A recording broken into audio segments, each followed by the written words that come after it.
Hands full, certainly dealing with Yordan Alvarez, who's been on fire to start the year. Still some really good bats in that Astros lineup despite all the injuries they have. It's the Dodgers and the Astros, the first of three in Houston. Joe Davis, Oral Hershiser have the call. Joe, take it away. Hi, John, from St. Louis to Houston in Daikin Park. It's the Dodgers and the Houston Astros in the first of three tonight. And we welcome you inside. Hope you're having a great week so far. Joe Davis and Oral Hershiser. Dodgers end their four-game losing streak yesterday in St. Louis. Gained some momentum coming here into Houston, where the Astros have really struggled so far this year. They really have, and we hope that continues. And this uniform always inspires Dodger fans, and I think it'll inspire the Dodger players. Biggest strength for the Dodgers this year has been the starting pitching, and they've got the best of the bunch lined up here for the Astros. They really do. It looks like a playoff rotation coming into it. Yamamoto has set the bar for himself very high, but he hasn't really gone over it lately. I expect that tonight. Ohtani just became the decorated National League Pitcher of the Month. That is a fantastic guy in Game 2. And then Game 3, hopefully looking for a sweep. Tyler Glass now with that outstanding curveball. But tonight, as you touched on, it'll be Yamamoto. Not quite as sharp the last couple. Yeah, he's looking for the off-speed stuff to be a little bit sharper, and especially with two strikes to be able to put people away. Offense got just enough yesterday. Maybe not a breakout, but headed in the right direction as we go down to Kirsten Watson. Thanks, Joe. Yeah, it's no secret that the offense has been struggling a bit as of late. Even if you look at their last 5 games, they're only averaging just a tick over 2 runs per game. They haven't hit a home run in 6 straight, but they're hoping that coming here to Daikin Park, they can get things going. The guys have said it's a very hitter-friendly ballpark, and they're going up against a pitching staff that has the worst ERA in Major League Baseball. The guys have said if they can take advantage of that, if they can get to the pitching staff early, the Astros are starting with an opener this evening, but that if they can continue to build up that pitch count and attack him early, they do feel like they can have a lot of success and even bring back in that long ball, guys. All right, Kirsten trying to string them together after snapping the skid yesterday. The first of 3 in Houston coming up on Sportsnet LA. 100 years. Dodgers have now gone 6 consecutive games without a home run, the longest homerless drought since July of 2014, when they went 8 games without going deep. They've gone 2-4 during this homerless stretch, and if the long ball isn't there, Jerry, would you like to maybe see a different approach until the power returns, or just kind of keep going the same way? Well, with this group and this team, when they have a good approach and they put good swings on the baseballs, they hit home runs. So I really believe it's the approach and understanding. Get your pitch hit, do not miss it. We talked about the ailing pitching staff of the Astros. Yes, they're going with the opener tonight. There's really no excuse, guys. Let's go out there, get pitches to drive, and hammer them. Yeah, I think home runs with quality at-bats come with quality at-bats. I don't think it's the other way. I don't think they're searching for home runs. Quality at-bats with this power that these guys naturally have. They put good swings. The ball naturally carries out of it. But I think what I've seen is from maybe what they're thinking about out there. I think there's a lot. I've seen a lot of guessing over these last few games. You know what I mean by that? There's pitches down the middle of the heart of the plate, fastballs, that they're taking, and then they swing at some other pitches out of the zone. Almost like they're giving the pitcher way too much credit, rather than just looking early for mistakes and your pitch early to do damage, rather than worried about what they provide. That's what I almost feel like they're doing, rather than just trusting themselves. If somebody hits the choo-choo train, I'll buy their dinner. There you go. So somebody, choo-choo train. That's what I would say. Shohei was hitting him off the choo-choo train in early BP. During the game. They're during game. During the game. Game matters. He'll buy them dinner. But you know what? You better clarify what type of dinner, because I know what you mean by dinner, because that could be just, McDonald's. Well, I get the pick. Yeah, that's what I figured. Uh-huh. Oh, Kyle Tucker also back in Houston, Nomar, and I know he went through the emotions of returning there last year when he was with the Cubs. It'd be nice to see him back in the familiar sites, some familiar grounds. Swing it well, Tuck. Swing it well. All right, Yoshinobu Yamamoto pitching for the Dodgers, and hopefully those are the blue bomber jerseys once again tonight. Joe and Oral have the first call next. Spring. Be unofficial. Jr. Carl's Jr.'s new Western Bacon Chicken Sandwich with freshly hand-breaded all-white meat. Just $5.99 for a limited time. And by your Southern California Lexus dealer, who invites you to test drive a Lexus today. Come on inside Daikin Park for the first of 3, the Dodgers and the Astros. Earlier today, Shohei Ohtani was named the National League Pitcher of the Month, and he has the start tomorrow. He was throwing in the outfield at .350, and a little more than an hour before that, the other Ohtani was getting work in. Rare sighting, Ohtani hitting on the field. Trying to get that swing dialed in. He's 0 for his last 14 coming into this series. And as you can see, it was not exactly smooth from the start. He fouled some balls into the cage. And we were talking with Aaron Bates, the hitting coach, and he said by the end, it looked a lot better. Yeah, this is a little different than hitting in the cage because you get to see the whole flight of the ball, which is going to give you a read on your spin and your confidence when all of a sudden a few of them, a lot of them, were leaving the ballpark. Dave Roberts is saying usually when he does that, usually when he hits on the field, it winds up being a good game. So we'll see as Ohtani heads out there to lead things off for the Dodgers with Freddie Freeman batting second and, of course, starting at first base. Will Smith does the catching after having yesterday in St. Louis off. Teoscar Hernandez back with the team that he debuted with here in Houston. He's in left field hitting fourth. Kyle Tucker, same thing for him, faces his old squad. In right field hitting fifth. The third baseman Max Muncy is the sixth hitter with Andy Pages in center hitting seventh. Ha-Seong Kim continues to perform well. Comes in hitting .317 for the year, right there with Andy Pages for the team lead. And Alex Freeland hitting ninth at second base. Rounding things out for the Dodgers, you mentioned it. It's an opener for the Astros, Steven Okert, and as a little snapshot into what this season has been for the Astros, this is the 12th different guy they've used to start a game. Most in the major leagues, of course. He's a fastball slider guy. He might not be out there very long. Longest outing of the year is an inning and 2/3 through 12 pitches yesterday. So I think he's just out there for this first inning, and that's it. He might only be out there for 3 batters. You hear the train blowing its horn. Great ballpark here in Houston. Where Ohtani will lead off for the Dodgers, coming off the 4-1 win yesterday. With 6 scoreless innings from Justin Robleski. Glimpse into the biggest differentiator between these two teams so far, the starting pitching. Dodgers the second best in baseball, trailing just the Yankees there. The Astros second worst. Starters with an ERA above 5. Ohtani climbs in. Okert out of the stretch comes home, and off we go with a line drive off the end of the bat, bouncing to Paredes. 1 pitch and 1 out for Steven Okert. It's an out. It's 1 pitch, but it's a good sign for his swing. Hitting it in the air to the opposite field. One of the main things they were concentrating on this afternoon. And Okert is the guy to open this game because of what he does against left-handed hitters. Lefty's hitting just .154 against him. He eliminates the first one and now sets his sights on Freddie Freeman.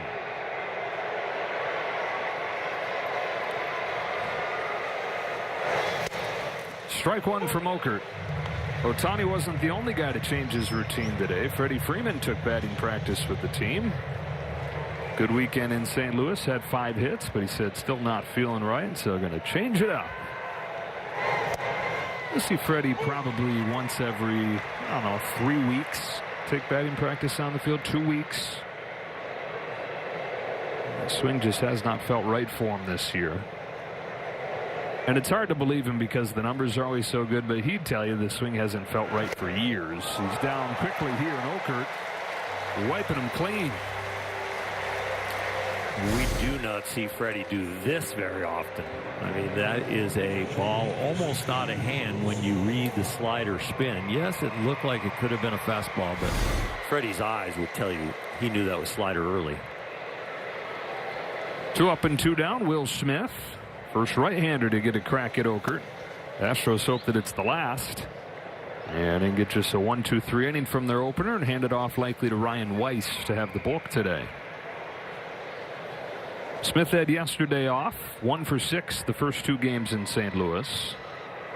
He was telling us before the St. Louis series, working on his swing, trying to feel more open, more free in his swing, and he said mission accomplished, swing feels good. Now just got to get some hits.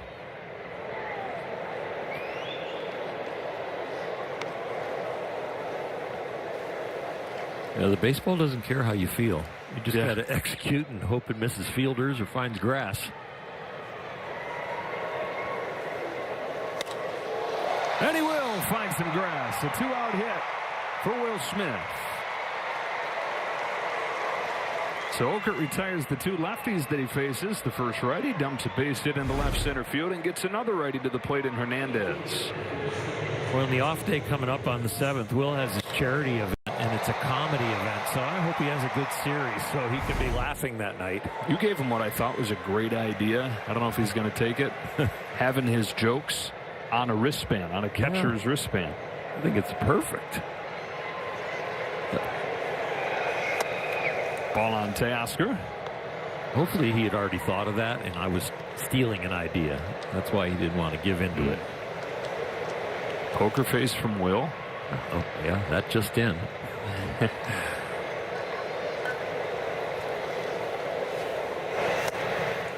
Hernandez, 4 hits and 3 walks in the series against the Cardinals. He has shifted his sights lately to the opposite field. We've seen more hits over there. And in talking to hitting coach Aaron Bates, he said the walks he thinks are a result of that too. Because if you're trying to go the other way, you're seeing the ball a little bit longer.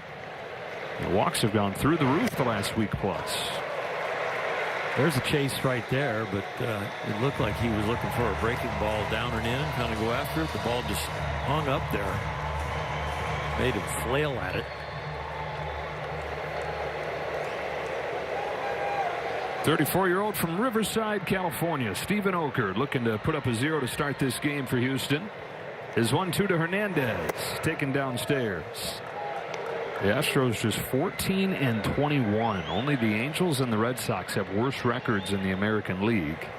And the Astros trying to build off of taking 2 of 3 from the Red Sox.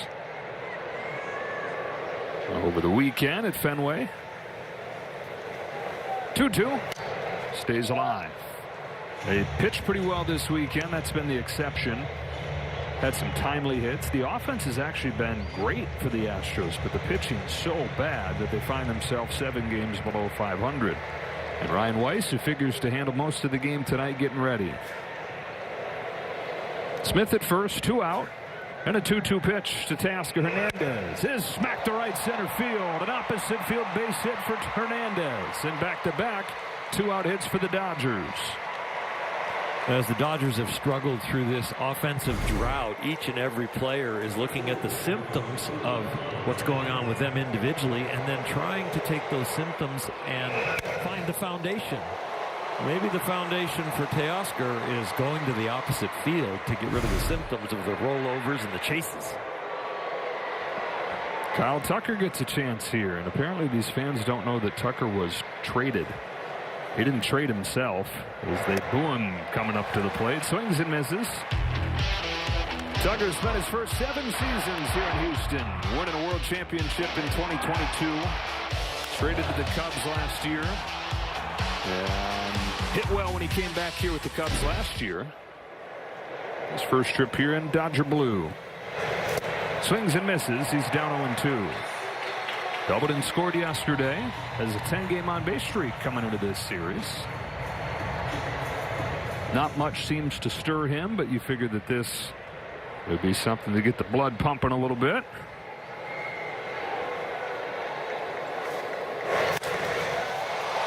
Flies one into shallow left field. Matthews went back at first. That's going to fall. Oh, gift wrap run for the Dodgers on a dunk shot base hit from Kyle Tucker. Big swing, but a little fly, and Matthews is headed in the wrong direction and left. Smith in to score. 1-0 LA with a 2-out burst. Well, sometimes you hit them hard. Teoscar did that. The other 2 hits have been not very good at all. They fell in. Will Smith, a little humpback liner to left, and now this little blooper gets the Astros all messed up. Dodgers will take it. They started off yesterday 2-0 lead. That helped put the W in the right column. Sure changed the temperature, didn't it? Getting the first runs of the game. First time they had done that in a week. 2-on, 2-out for Muncy. And this figures to be Okert's last hitter. Now coming into that bloop hit, it was the 2 lefties that made outs and the 2 righties that got hits. And that should have been an out. Man, he had the first 2 outs of the inning on 4 pitches. 3 straight hits since. Ball on Muncy. 393 his last 13 games. Has he averaged up to 300 for the year and top 6 in the National League. Homers, slugging, and on base plus slugging. Of the 4 lefties that Okert is facing, this is the toughest one right here. On a 1-0 pitch, Muncy looks at ball 2. As far as who's hottest, swinging the bat well.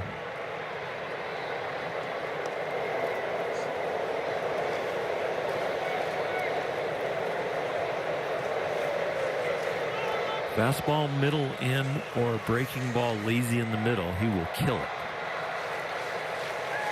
Target set away. Pitch misses way up. Throw down to third. Hernandez in there safe. Looked like he spun his tires a little bit getting back to the bag.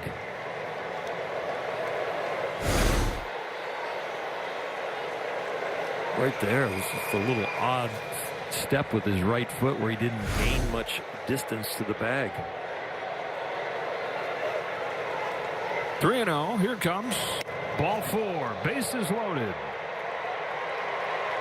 Should mention the Astros have the highest walk rate of any pitching staff since 1915. 1915 Philadelphia A's of Weldon Wyckoff and Bullet Joe Bush, who threw hard but had no idea where it was going. When we get into the bullpen, which I don't know if we call, we're already in the bullpen, and here comes the starter now. But their bullpen has trouble throwing strikes too. And it has really been a major problem for them. 2 outs on 4 pitches and then 4 straight base runners. Bases loaded for LA. Kyle Tucker, bloop shot base hit to open the scoring against his old club. The Jock in the Box. Back-to-back world champion Dodger baseball on Sportsnet LA is brought to you by Shakey's Pizza Parlor, serving up handcrafted pizza, crispy fried chicken, and famous Mojo potatoes since 1954.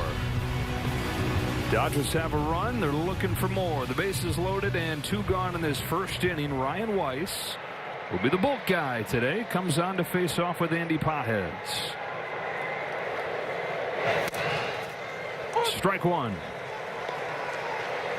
The Dodgers 2 up and 2 down. And then 3 straight singles from Will Smith, Teoscar Hernandez, Kyle Tucker. Walk to Muncy. A chance at a crooked number to start the game here. Feels like, well, you don't want to say need, but it sure would be nice as they get a little momentum coming out of what was still a quiet offensive day yesterday, but led to a win, to really set the tone for a breakout. Pages on 1-1. 1-2. With Yamamoto on the mound, they are looking for more crooked numbers. They have not supported him at all last year, and again this year. He has drawn the short straw. 3rd lowest run support in the National League for a starter.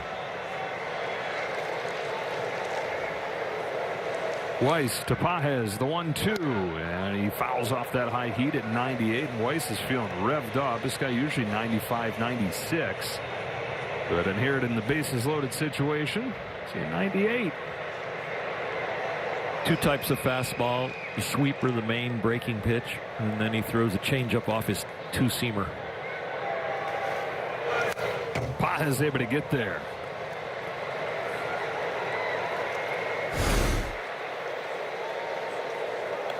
I know it's just a foul ball, but that is huge for Andy Pages not to swing and miss at that. That is showing some of the maturity and growth as a hitter.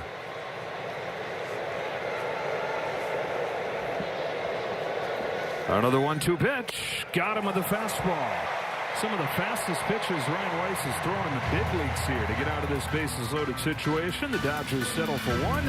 And Yoshinobu Yamamoto takes the ball after this. You've our back. Here's the Astros lineup. Correa leads off. Alvarez bats second. He's been their best guy. Isaac Paredes at third base hitting third. Christian Walker not far behind Yordan Alvarez so far this year. Altuve hitting 5th these days. Bryce Matthews, the center fielder rookie. He's the 6th hitter with Smith, Cole, and Vasquez to finish things up against Yamamoto, who had his worst game last week against Miami. 4 runs over 5 innings. Still, though, a 2.87 ERA. His first one to Correa is a splitter, and it gets a swing and a miss. Good sign on the first splitter that he throws after that pitch wasn't quite the same last week. From the windup, all the stuff has been better.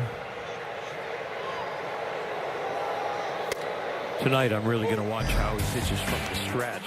Here's the arsenal. But the numbers change when all of a sudden men have gotten on and men have gotten into scoring position compared to last year. Destroys the bat of Correa. Somewhere Joe Kelly sheds a single tear. One gone in the first inning. Wow.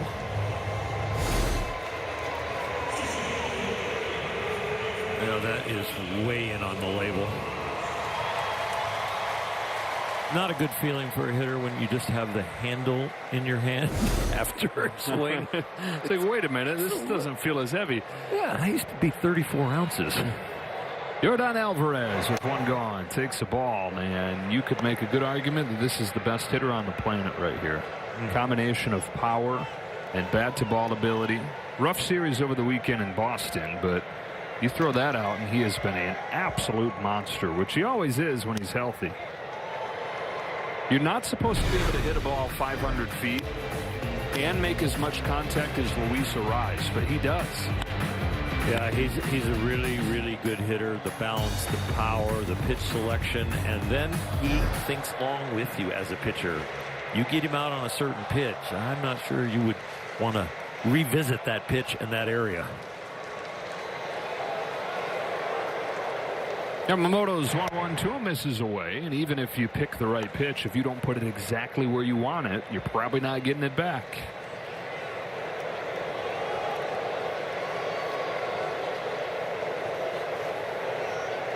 Fun matchup right here. Yamamoto to Alvarez. That's a breaker for a strike. He is the best breaking ball hitter in the majors. Going for a backdoor breaking ball, ends up throwing it one ball to the inner half. Nice to get away with it. Here comes to the 2-2. Ground ball, base hit. Got to that sinker. And a single into right for Alvarez. Well, that's Shohei power, where we see a good pitch, not full contact, but still strong enough to hit it hard enough to find a hole. See this a lot when Shohei hits hard ground balls to the right side. The normal hitter, it's an out. For the strong guys with that kind of velocity off the bat, it's a hit. And it's a base runner for the Astros. Isaac Paredes comes up, riding an 8-game hitting streak where he's hitting .375. Again, the offense has not been the problem. These Astros all over the top 10 across baseball. Pick your category. Top 3 in many categories. Coming off a 6-game road trip where they had double-digit hits in all 6 games.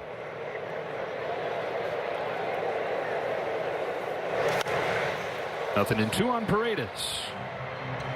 Part of the issue, biggest issue has been the pitching, but injuries across the roster have even started to take a chunk out of the lineup. They have 15 players on the injured list. That's more than any team in baseball. Jeremy Pena, their starting shortstop, he's set to begin a rehab this weekend, but been without him most of the year. Jake Myers, their starting center fielder, also on the IL. 0-2 to Paredes. Taken downstairs, ball 1. It's a very aggressive team. This is the exception right here in Paredes, who's one of the most patient guys in baseball. That's one of the reasons that they acquired him in the Kyle Tucker deal.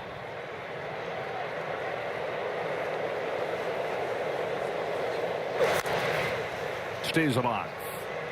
This is a count, those 2 strike counts the Yamamoto is looking to improve on, to really be able to put people away, get the whiff percentage up. 2 of the first 3 hitters here tonight with 0-2 counts. One with the ground ball, and this one in the 2 strike count wounds a toe.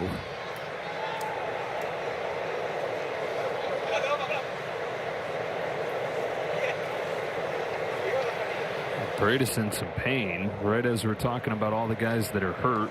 He's playing every day because of the guys that are hurt. Pena is injured at shortstop. Correa's moved off at third, back to short, and that's opened the door for this guy to get back in there at third. Eesh. Oh, it's not a toe, it's the ankle.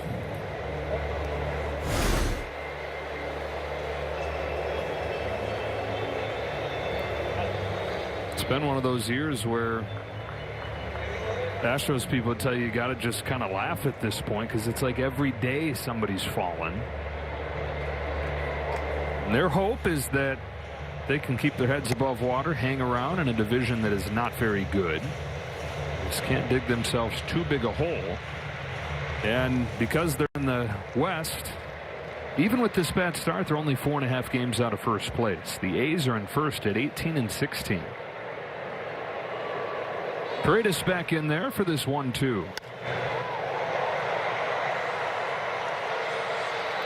Dodgers in this first at bat with him up there look like he is a low ball hitter. They've been throwing the four-seam fastball, the cutter up, and another fastball up. Just the one little breaking ball that splitter that he hit off the top of his ankle. Out of the 1-2 pitch. Continue to stay away, and for good reason. This guy doesn't hit the ball very hard, but he pulls it in the air more than anybody in baseball. And when you do that in this ballpark, you're dangerous. So keep it out of the area where you can do that. Inside pitch. On 2-2. Takes it just downstairs, and he's worked it full. Showing off that patience that the Astros love. Walker waits on deck as Paredes waits on the 8th pitch from Yamamoto.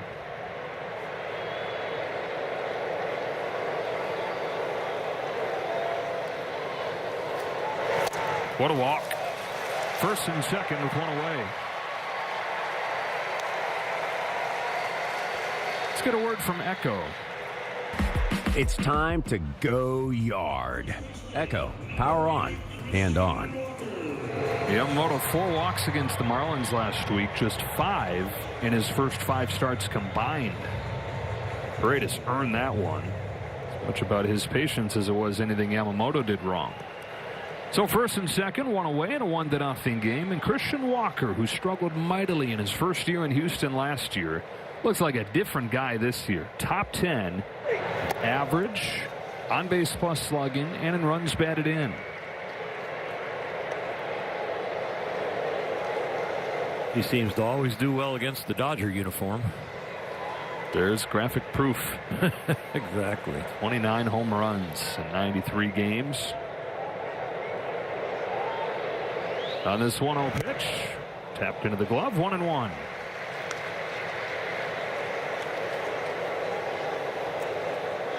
Everybody getting hurt. Astros are holding their breath on Saturday.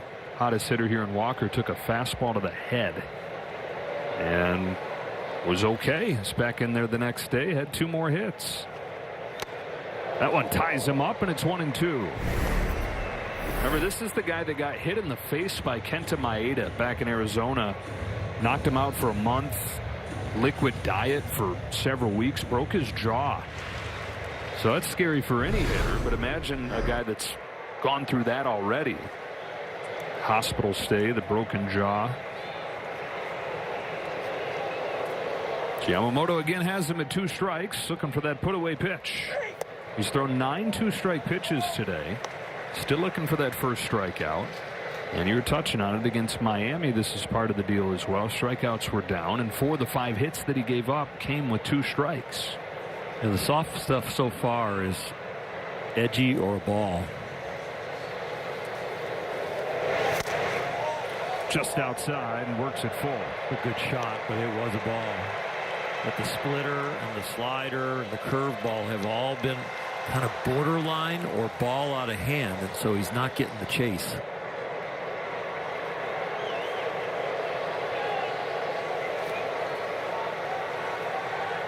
Here's his 3-2. He got him. That sinker had teeth. The sinker has outperformed the four-seamer. The four-seamer really got on the chart last year because the off-speed stuff was so good that he would light people up in the upper part of the strike zone because they were so intimidated by the splitter and the curveball and the slider. Yeah, and if he and the Dodgers get 7 or more of those today, everybody gets the free Jumbo Jack tomorrow with the purchase of a large drink. And as you hear from these Astros fans, they don't see the 248 average when Jose Altuve comes up. They see a franchise icon. He pokes one to right field. Tucker comes on, won't get there. Astros have tied it Altuve knocks in Alvarez. 1-1 in the first.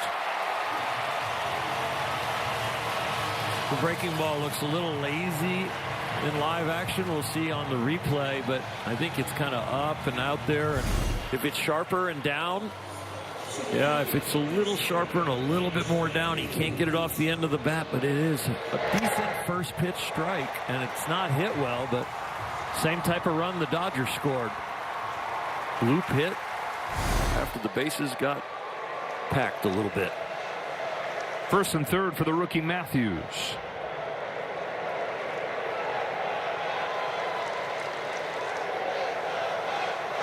Shows bunt, takes a ball that gets by Will Smith. Paredes to the plate, and the Astros take the lead.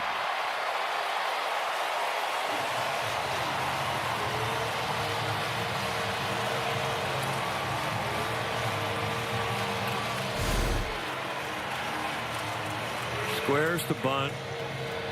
Will kind of misses it. I don't know if they'll call it a wild pitch, but it's there in the air. Will tell you he should have caught it.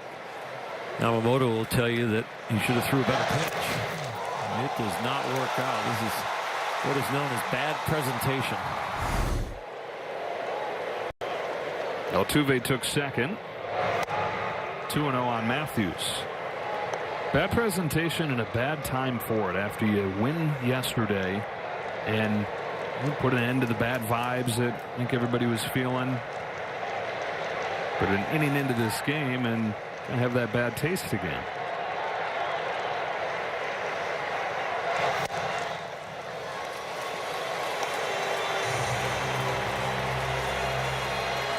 Astros are doing a good job being disciplined because we are so used to Yamamoto just dotting corners. Now the ball is starting on the corner for both sides and missing off the plate. He missed that one across the plate, got the strike.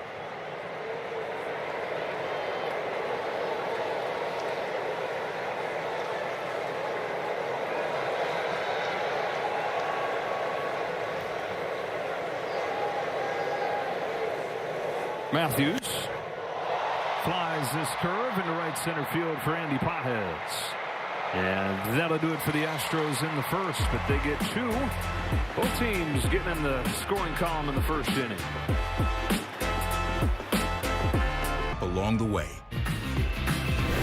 Baseball bingo already in this game. You got a dunk shot base hit, bringing the Dodgers run.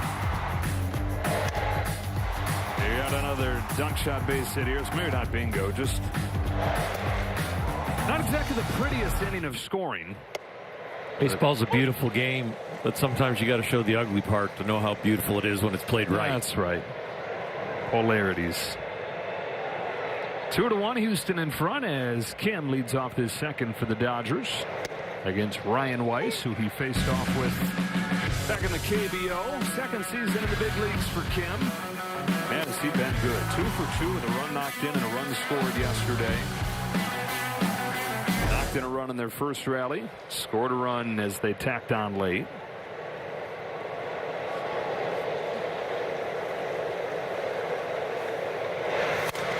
Bounces this one back to Weiss for the first down of the second. As you get to some of these, what would be considered on other teams roster fillers, all of our guys with Kim's resume and needing to respond to last year have really improved. Freeland, one of them. Kim, one of them. Amazing what Alex Call's done. Miguel Rojas continues to be good. See, aforementioned Freeland here with the bases empty and 1 out, taking a strike from the 29-year-old rookie Ryan Weiss. 6 years in the minors with the Diamondbacks and the Royals. Got really close. He's sitting there at AAA but couldn't quite break through, and then got released. Wanted to keep playing, so he went into independent ball. The High Point Rockers in High Point, North Carolina. From there to Taiwan to Korea, and spent 2 years pitching in Korea and being mentored by Hyunjin Ryu. He said, look, Hyunjin doesn't throw 100 either. If he can do it, I can do it too. It's 97, 98 you're seeing from him today. That's not what you usually have with Weiss. Normally he's got several different pitches, 94, 95 control. but dominating over there in Korea helped him get a one-year contract with the Astros. And the perspective that he took from watching Ryu do it the way he does it is what has fueled all that. Freeland sends one the other way. That carries towards the Crawford boxes and goes. Perfect place to hit that fly ball to left field here in Houston. And Freeland has tied it at 2. It's been a while since we've seen a 4-base hit. Snaps a 6-game homerless drought for the Dodgers, was their longest in 12 years. And it's the 9-hitter with his second of the year to do it. Well, the bottom of the order has been productive even through the slumping days. And here Freeland showing off some power. That ball does not have a lot of side spin. The backspin that helped it carry out of here. Tied up, and Ohtani takes the ball inside. Freeland and Kim, it's like they got their own little boxing match going on, knowing that Mookie Betts is coming.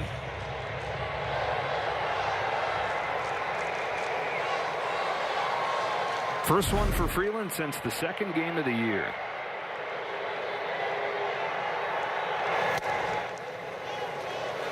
First inning, it took 3 2-out hits to score a run. Dodgers pretty much middle of the pack with 2-out RBIs. In all of Major League Baseball this year. Last year it was 2-out magic.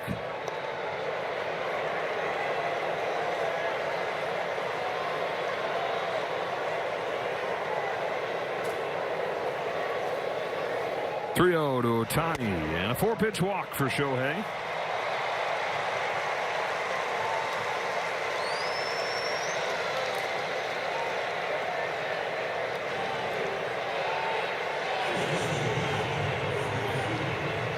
Ohtani aboard. Freeman coming up. Struck out on 3 pitches his first time, and you figure he's happy to have the opener, Okert, out of there. And the righty Weiss in.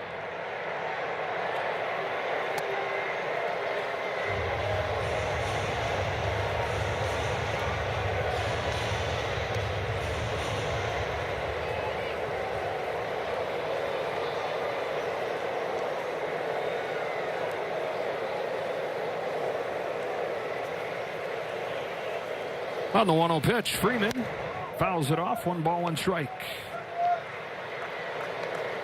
After swinging at that breaking ball way away in his last at bat and striking out, it looked like Freddie right there really trying to stay back and let the ball get deep.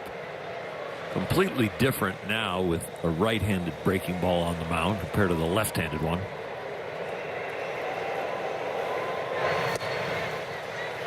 Backdoor breaker right there. 1-2.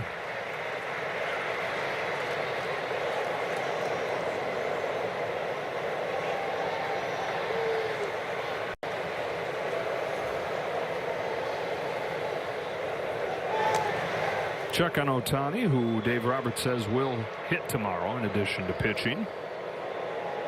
If I was the Astros, I'd pick off every time he got on. We want wear and tear on his body today because he's got to pitch tomorrow.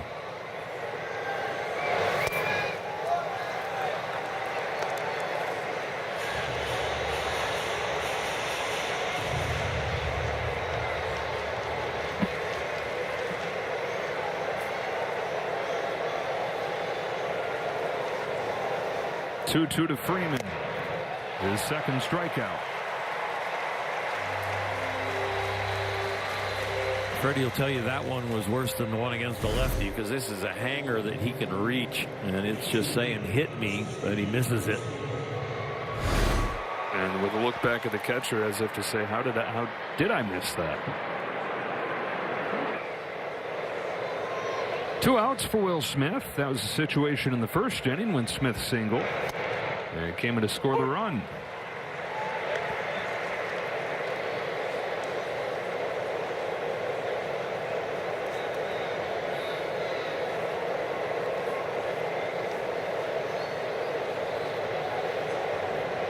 Ohtani's got a good lead. Not going. Ball and a strike.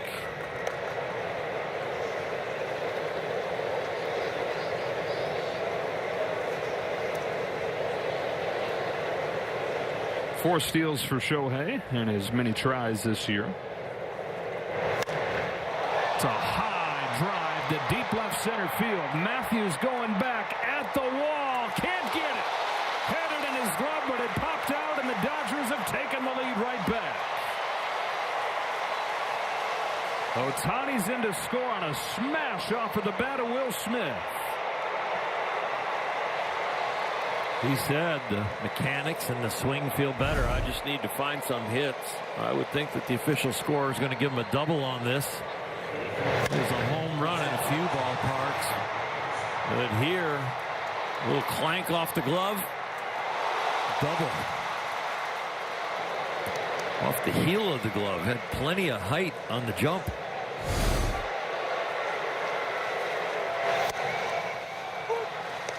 Strike on Teoscar Hernandez. Dodgers finding some 2-out RBIs.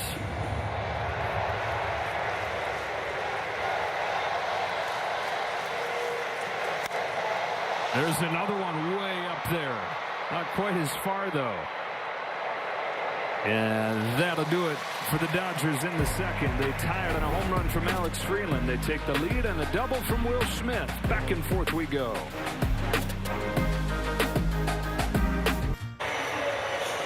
Don't miss Play Ball Weekend coming up June 5th through the 7th, encouraging youth everywhere to get out and play. You can visit playball.org to register for a free event near you. Well, Yamamoto, after a 28-pitch first inning, most pitches he's thrown in an inning this year, goes back to work. Finally has some run support here. A 3-2 lead even after giving up the 2 runs in that long first inning. Bottom of the order, Cam Smith leads off.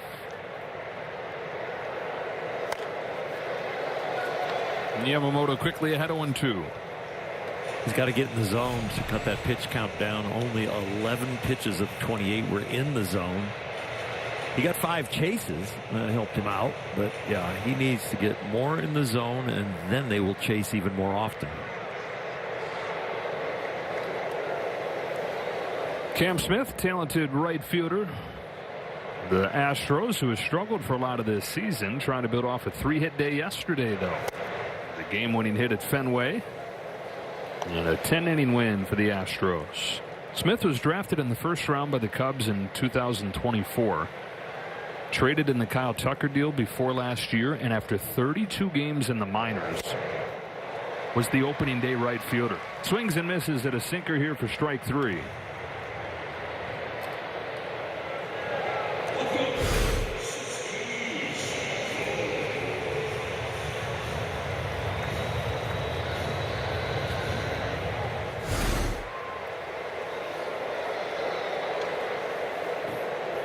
One out in the second, and Zach Cole with his first at-bat of the year. Lifts the first pitch he sees to center field for Pages. 2 up, 2 down. But it's run support we're talking about being a nice change of pace for Yamamoto. 3 runs in an inning plus today. He'd gotten 4 runs of support while he was in the game in his last 3 starts. It can make you relax. Right now, what's making him relax? The fact that 5 pitches, 2 outs. Have a quick inning to respond to that 28-pitch inning. Yes, what the doctor ordered. Christian Vasquez, late addition to the lineup today. Takes a curve for a strike. It was supposed to be Yainer Diaz. He's scratched with some core tightness. And so Vasquez is plugged in there. And the veteran's been excellent, hitting .333 after signing with the Astros during spring training. Jammed. Rolled it to second. 7-pitch second inning. Yamamoto.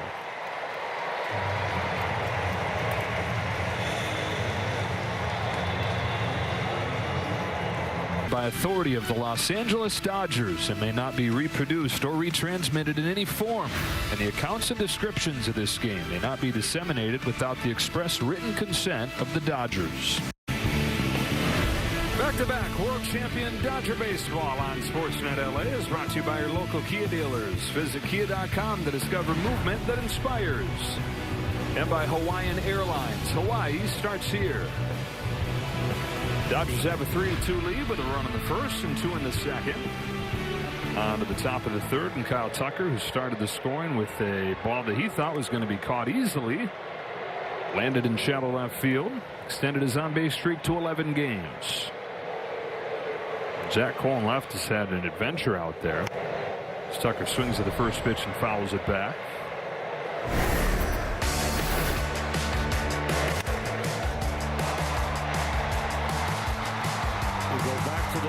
goes off your glove. You go on a blooper, you go back, and it should have came in. That is the hardest play. Other than a line drive right at the center fielder that's got the knuckleball spin, the hardest play is the full from a power hitter off the end of the bat. The jam shot not as hard as the one off the end of the bat. End of the bat could be the barrel. There's the barrel. Right field and goodbye. Hello to Kyle Tucker and goodbye to the baseball. In his return to Houston, he's gone deep.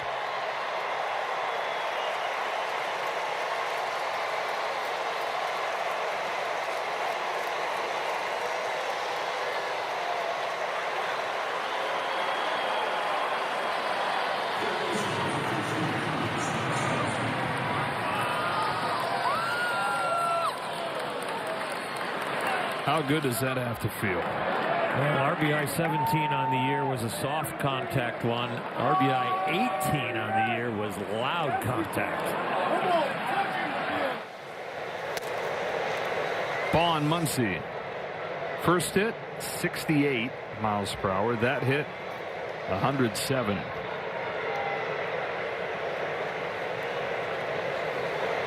He's been getting on base. Talk about the on-base streak. That's his first multi-hit game, though, since the first game of the 11-game on-base streak. And only his 5th as a Dodger. So he's looking to have more of those performances where he stacks the hits up, does damage like that. Muncy trying to follow with one of his own towards the corner. Hooking and caught by Smith. Almost overran it. We are indoors, but a lot of these outfitters are playing like there's big wind. Yeah. Get another look at the home run.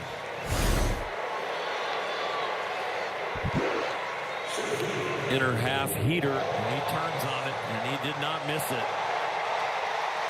It wasn't high, but it was long.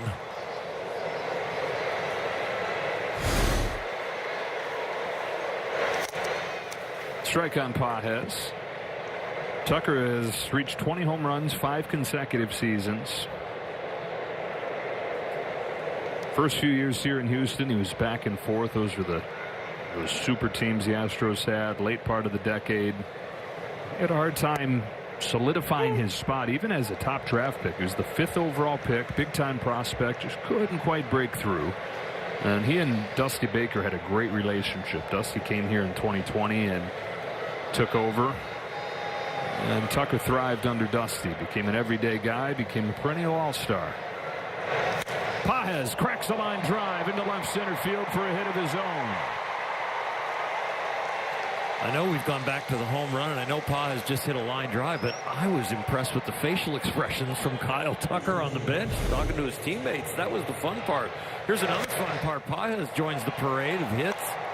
He has looked much better in the last 5 or 6 days as far as his pitch selection and his swing. I thought you were getting excited. There's Brock Stewart. Oh, that's true, too. All right. Figures to be activated soon. Kim takes a strike. We'll mention Kim faced off with Ryan Weiss in the KBO 2 years ago. I asked him today, how did it go? And he said, not good. Sweeper. Got me. Hits today. I don't want to put Dean out of a job, but I don't know if Hassan needs an interpreter. His English is really impressive. Don't say anything. Don't tell anybody.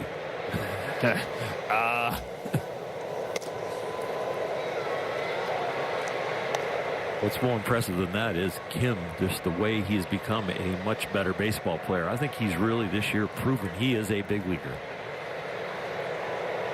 I mean, just like Justin Robleski and the pitching performances he's put out, that Dave Roberts says, you know, it doesn't matter where he is. If he ends up in the rotation, staying there, or wherever in the bullpen, what he has done is proven he's a big league pitcher. And I think Kim has done the same thing. That's a big deal when you're talking about not just those two guys, but the emergence of this young group of players. Because a lot of the talk coming into the year, if you were poking holes, was this roster is old. How sustainable is it? There's a shot to right field, a screamer of a base hit for Kim. Last year you could knock the bat out of his hands. This year he is turning on high fastballs and staying on top of them. He's shown great speed. He's shown an unbelievable arm, the range at short, and now he's showing pop, the strength, and all the training that he's done. It's really starting to look special. A visit from the pitching coach, Josh Miller. And now Freeland comes up. Performance Spotlight sponsored by your Southern California Nissan dealers. And speaking of young guys getting it done, Freeland goes deep. First home run since his first game of the year. And I think it wasn't just the hope, it's the need that some of these young guys start to take steps forward. Yeah, you can go out and you can purchase players, and they've done that and shown willingness to continue to do that. But the sustainable model is to have guys come through your system, be cost controllable players that you can plug in.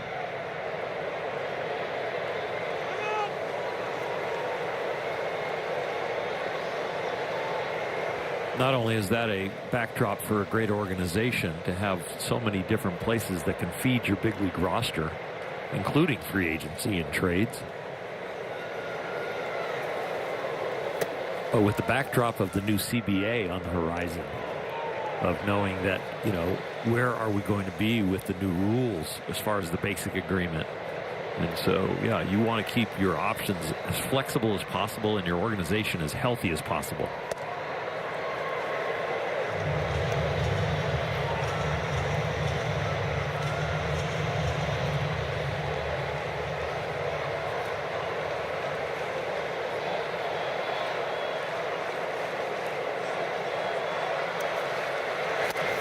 Man, oh man, they better figure that whole thing out. Yeah. The game is in such a great place. We're indoors, and I just put a cloud over it a little bit.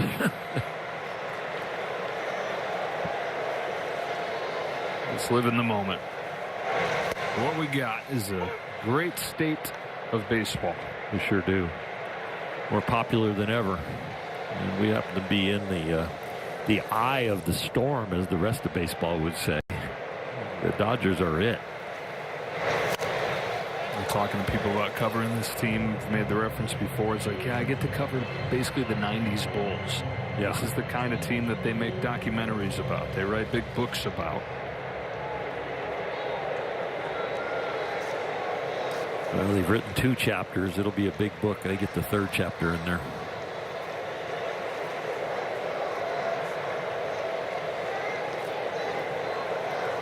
Pages at second, Kim at first.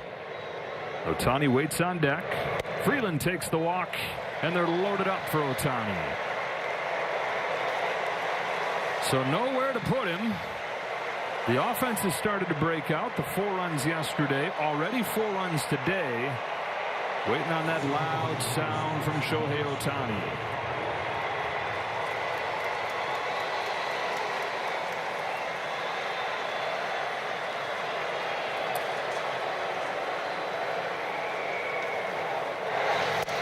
Ball 1. Vasquez imploring Weiss. Weiss is saying, I hear you, but I don't want to give him anything too good to hit.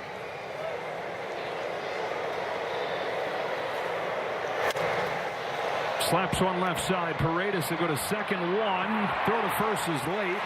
Ohtani aboard on a fielder's choice, and Pages comes in to make it 5-2. Shohei will get an RBI, but he will tell you he wished he hit it a little differently. Off the end of the bat, he is letting the ball get a little deeper. He is hitting it to the opposite field, and he does get an RBI.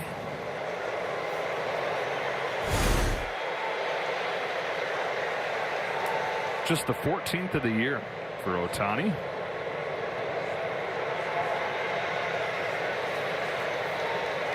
Freeman, who struck out both times, takes a ball. 2 times through the order. This is the guy that hasn't reached. Everybody else in the Dodger lineup has. Dodgers 5 runs in the bank, even though Ohtani and Freeman together are 0 for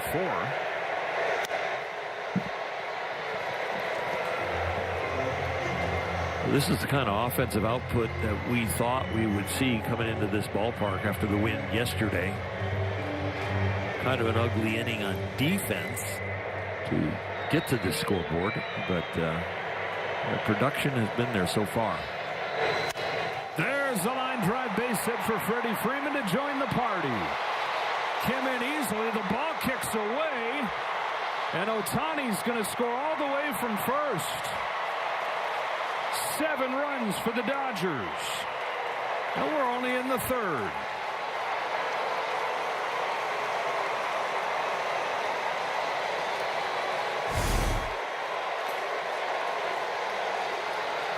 Well, they're kind of in a massive funk, all of them together, and maybe they're starting to have a massive hot streak as far as the hitters. These kind of things are contagious. 1 in the first, 2 in the second, 4 in the third for a team that was averaging about 2 runs per game lately. Smith, who's already 2 for 2, takes a strike.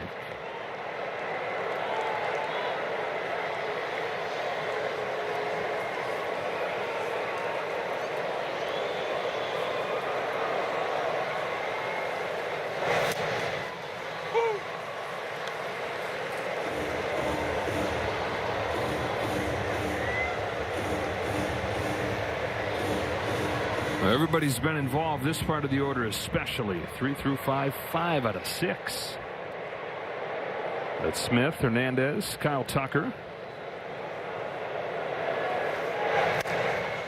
A hanging breaking pitch and slapped it foul. Weiss is going to have to wear it for the Astros, whose bullpen is heavily used. Played 4 games or 5 games the last 4 days because they had a doubleheader to finish off their series in Baltimore, and they got used a bunch. 20 innings over those 4 days.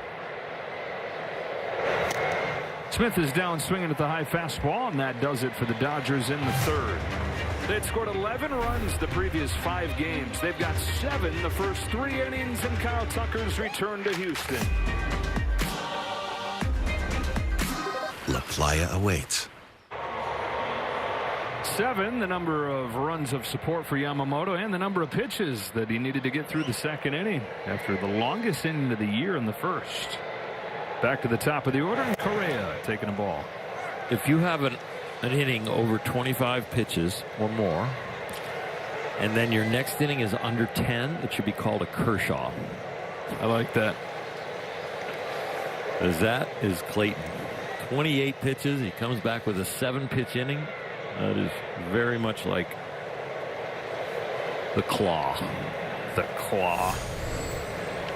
I couldn't believe that on Baseball Reference it says that's one of his nicknames. I couldn't believe you went with it. I know. It just like popped in my head from his page. Kirsch. A Kirsch. The Claw. What else is up there? Kid K. Yeah, where do they get these? The Minotaur? I've never I know what a Minotaur is. I know. I mean, is this like from grade school? No, not Minotaur. 2-2. Nice cutter. That's the kind we're looking for, where he looks like it's in the middle of the plate, ends up on the edges. Lately, the command has been more, it looks like it's on an edge, ends up a ball.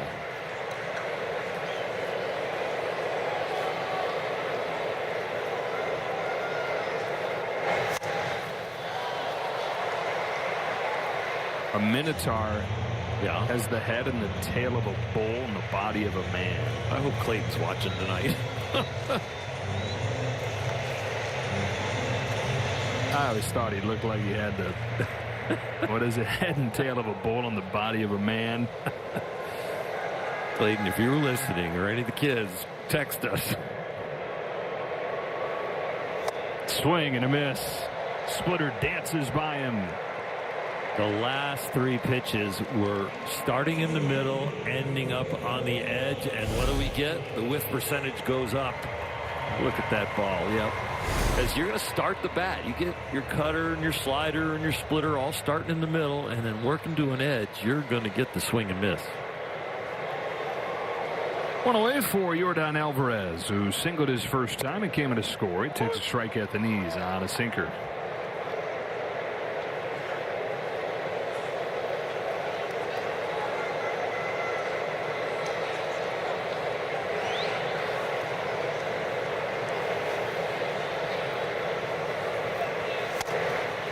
A little bit in. This is the kind of guy that you want to make sure they start on the edge. 6'4", 250 pounds. Ahead 2-1, just does not budge. 10% strikeout rate. And when you sort the leaderboard like that and look at the guys with the best strikeout rates and then put home runs next to it, his number stands out like a sore thumb. Because the guys that have 10% strikeout rates typically don't also have homers. 2-2. Flip it around. You look at the guys, the home run leaderboard, and then look over at the strikeout rate. Always in the 20s, the low 30s. Usually you're sacrificing the bat to ball in order to hit those home runs. Remember Dusty Baker saying when first got here to Houston, this is a hitter before it's a slugger. Don't let the frame deceive you. This is a true hitter who happens to slug.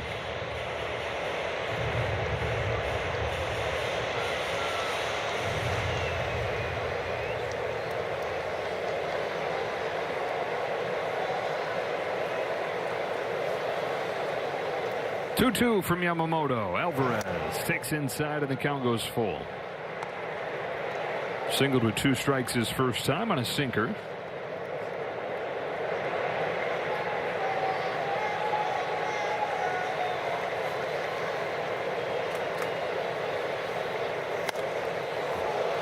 Now Jordan missed almost all of last year with a hand injury, and this is just, they're not the same when he's not in there. His presence and then what it just means for the length of the lineup. And they finished a game out of the playoffs. Missed the playoffs for the first time in about a decade. Had they had him, no question that would have made the one-game difference. He's 2 for 2 with a pair of 2-strike singles to right. They're not going to the same location. They are not going with the same speed. They are mixing it up completely, and he still finds a way to hit this really good splitter. It's on the outer half down. It's not the sharpest of pitches, but boy, a very good swing after an up-and-in fastball.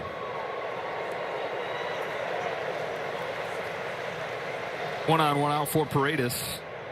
Had a nice easy swing, 2 strikes, 113-mile-per-hour line drive. Strike on the inside corner. Hitter slash slugger. Mm-hmm. It's very impressive, whatever it is.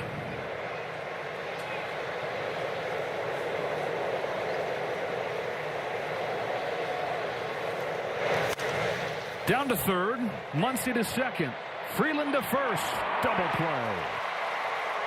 Maximum distance going around the horn. We go to the 4th.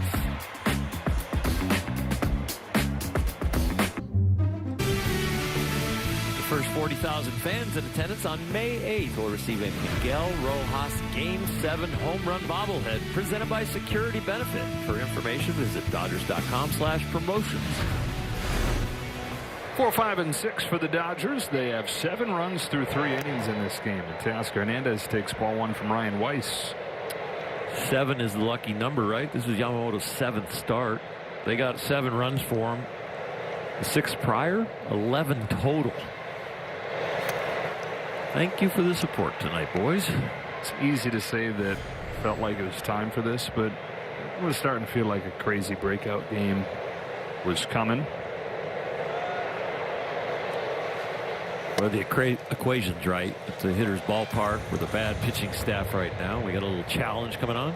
ABS powered by T-Mobile.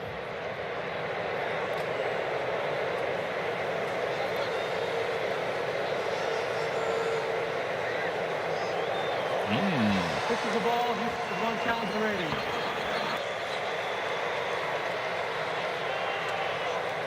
So 3-0 on Hernandez. Single and a flyout today. Kyle Tucker not the only guy making a return to Houston. This is where Hernandez debuted. 2016 came up, made his debut for the Astros in Toronto, but hit a home run in his very first game.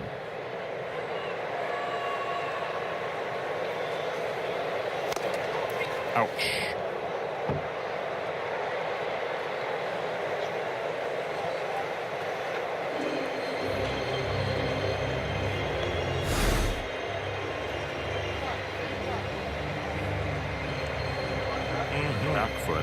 barefoot's not fun.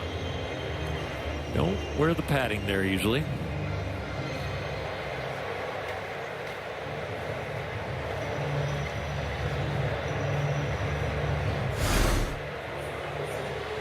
Putting weight on it, making sure that everything's sound there. Sends away Dave Roberts and Thomas Albert. That gets back in there. Woo, he says. 3-0 to 3-2 with a bruise.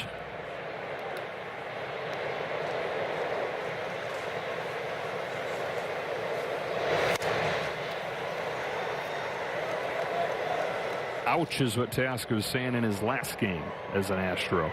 Told the story before, but he got called up his second year with the team, and in his very first inning collided with Jose Altuve and never played for the Astros again. Take strike 3 here. Got traded to Toronto while he was on the injured list, but always grateful for Astros giving him a chance when he wasn't sure that he was ever going to get that chance. Teoscar tried out for team after team after team, year after year, trying to make an impression on scouts. And he's small at that point, light hitting, not overly impressive, but the Astros were the ones that said, we think you got something. Tucker rolls one left side. Paredes charges and throws him out, 2 away.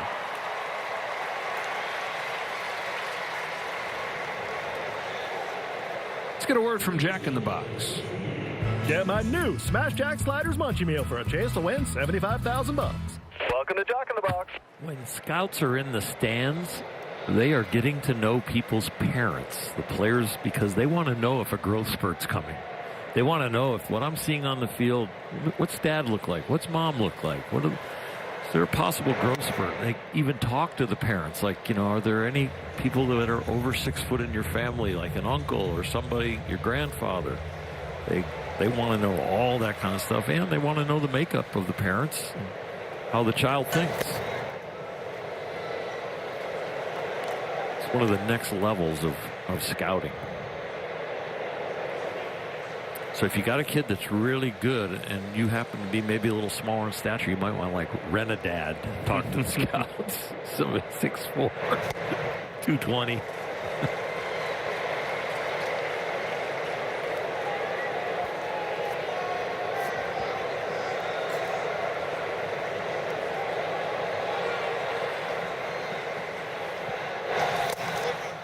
Almost hits him. 3-1 on Muncy.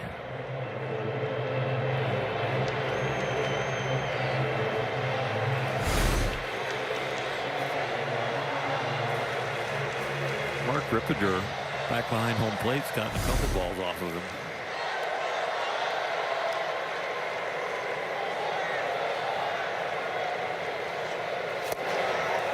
Good sinker. 3-2. Really good. Right down the middle, and then bottom dropped out of it.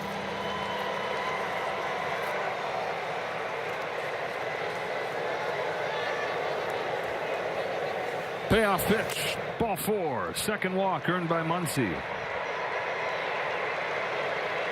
And 4 for the team, adding to the Astros' record pace.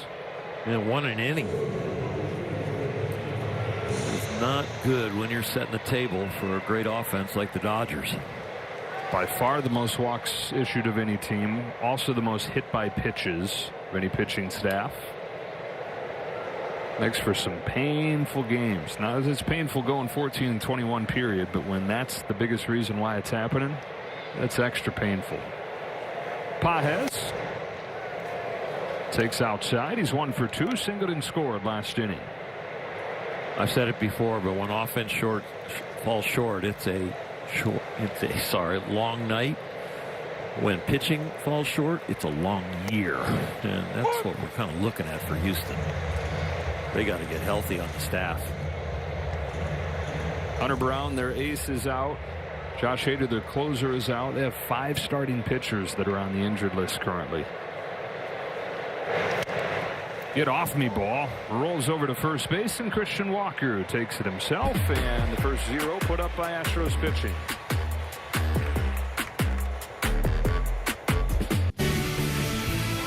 Join Join the Dodgers on May 13th for World Champion Gold Jersey Night. The first 40,000 fans will score an exclusive gold jersey. For more information, visit Dodgers.com/promotions. We're in the bottom of the fourth inning here in Houston. Joe Davis, or Hershiser, Kirsten Watson. Yamamoto gave up 2 runs in the first inning and has faced the minimum in the 2 innings since. That's ball 1 on Christian Walker. Struck out Walker his first time up. Most years, that's nothing to write home about. This year, that's newsworthy. Christian Walker's cut his strikeout rate more than any hitter in baseball. Sharply hit down to third. Muncy stabs it and throws him out. When we talk about Max Muncy being the best Dodger right now, it's not just at the plate. His defense has been airtight. Yeah, starting that double play in the last inning was really well done. It was a routine double play because he fielded the ball and got rid of it so quickly. And right here, that side saddle action you just saw there so he could get it in the glove, that's what the way they teach it. Give you that third angle on the ball to be able to read that hop, which right there, that top spin hop was a tough one. 1 gone. Here's Altuve. Knocked in the first run for the Astros. An opposite field hit in the first inning. Altuve comes in just 146 over his last 10 games. Been a decline the last few years. Career .305 hitter. They're saying that the ball hit him when he was in fair territory, but home plate umpire Mark Ripperger saying But a career .305 hitter. 265 last year was his career worst, and 254 this year. Always been aggressive, but even more so last year. Chased more than ever. And out of the gates this year looked like he was adopting a new patient approach. He walked a bunch the first 2 weeks. That's gone away, though. I mean, you're rarely going to see a guy in his 16th year suddenly put on new stripes. And it's part of what has been magical about him, too. Swings and misses at the high fastball. Swings himself out of his helmet. Yamamoto's 4th strikeout. Altuve down on strikes. Yamamoto really has made a huge adjustment after the first inning where he was at 57% strikes. Well, since then he is 75% strikes. 28 pitches in the first inning and 29 pitches to go almost 3 innings from there. Bryce Matthews, 2 outs, bases empty. Lollipop of a curve and a strike.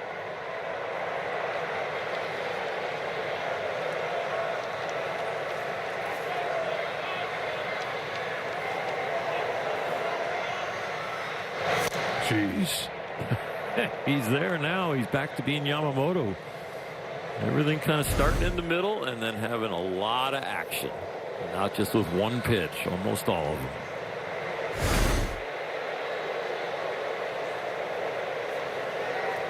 Curve and then a splitter and another to strike him out. 1-2-3 inning on 9 pitches.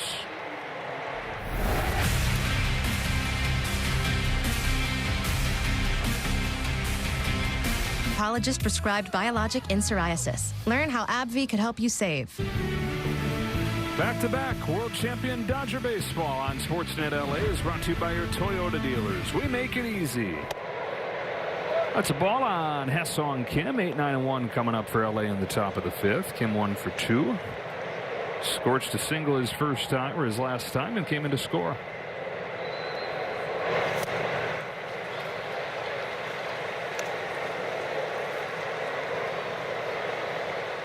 Talk about his strength and really showing it this year. Always big and strong. You see his legs. But he says his swing before making the swing changes didn't take advantage of that. And he started to try and do that more last year. But on the fly was not easy, so doubled down on those changes this offseason to try and engage that strong lower half. Lofts a fly ball to left field, where it has been adventure land for Cole. He's got it this time. One of the strongest guys on the team, Kim. Squat 450 3 times. Lifts every day.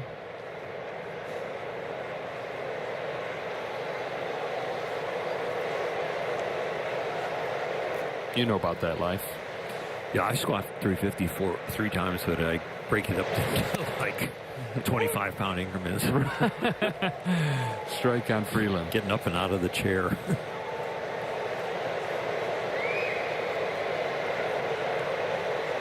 It's interesting what you say about the strength of his lower half, because that is where really all athletic ability. That's a base hit into right center field for Freeland. He's reached all 3 times. Got a little flashback here on some power before we show you this roller up the middle. The second inning, he goes deep. Backspins it to the opposite field. We'll take it.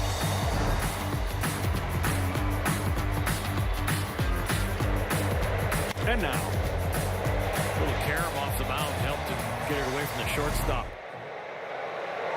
Ohtani, who has a walk and a pair of runs scored, looking for his first hit. He and Muncy, the only guys in the lineup without hits in this game. You talked about Kim's lower half being so strong, but Ohtani, I think, is working on his lower half. One of the hitting tips that is throughout baseball, but possibly specific to Shohei, is just getting the lower half engaged a little bit more. Getting off of it and using it. Because what the lower half does, the upper half responds to. So if you can have the engine working in the lower half, then the upper body adjustments become a lot easier. You don't want your upper body to be the engine and the accuracy. You'd rather it just be the accuracy and kind of the fine tuning. The lower half be the engine.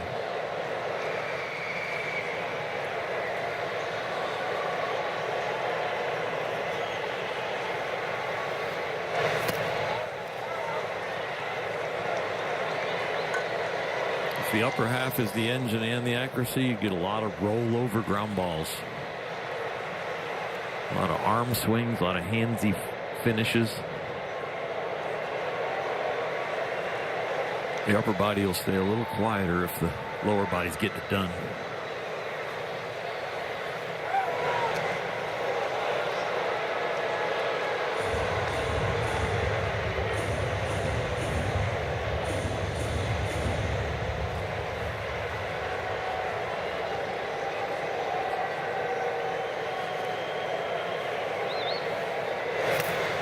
That's his second walk today.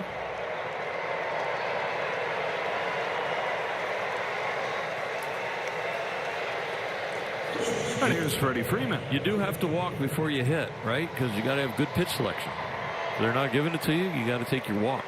You got to force them into the strike zone later. Walk before you run and walk before you hit. Yep. Freeman struck out in the first inning and the second inning, but then a line drive base hit to knock in a run his last time. Took second on an error at Cam Smith, the right fielder. Second run came in to score on that play. 0-1 to Freeman. Fouled off, strike 2. Freddie chance here in Houston. Never ceases to amaze me how much Dodger fans make their presence felt. Freddie's still shaking his head at himself because he got an up pitch that he thought he should have squared up and got it on the barrel.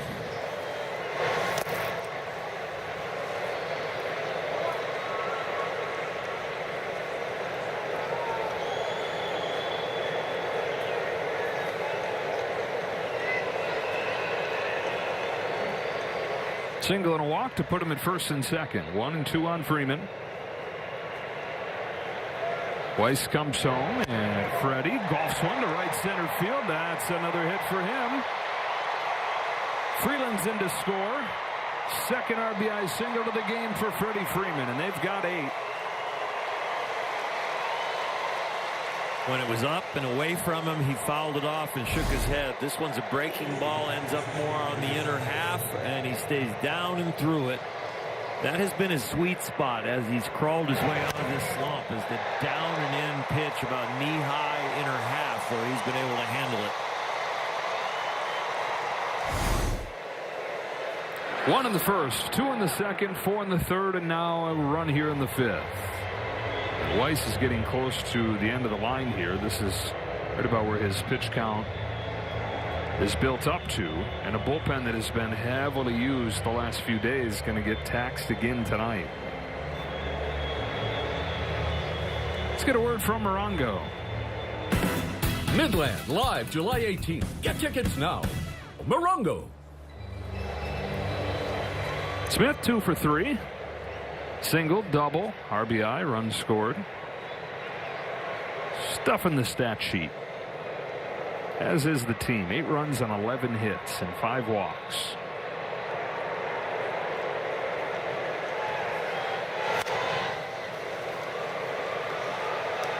It's another gut punch that the Dodgers delivering to this Houston pitching staff, and it is the best time to do it. Game 1. And if you can get deep into the pen, it makes it a lot easier and a lot tougher on the Astros as far as who's coming in. A lot easier for the Dodgers.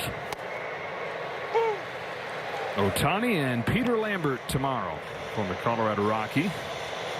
Glasnow and McCullers wrap up the series. That's a day game on Wednesday. Tomorrow's game, same time, same place, 5:10 LA time. 11:15 Wednesday. Weiss struck Smith out with a high fastball his last time. That's where he went right there, but Smith stayed alive.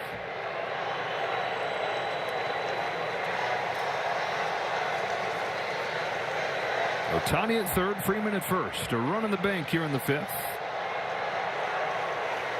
Weiss's 0-2 pitch. Driven down the right field line, but foul.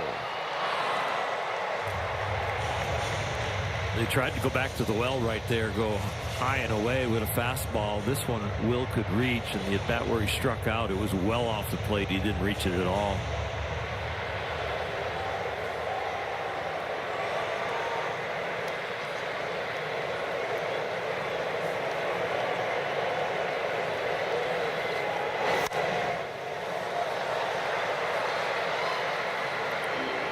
A little bit of everything in this game for the Dodger offense. 11 hits, the 5 walks. 3 of the 11 hits have been with runners in scoring position. 2 of them have been home runs. First 2 they've had in a week. 5 guys have knocked in a run. 6 guys have scored a run. 7 have gotten a hit.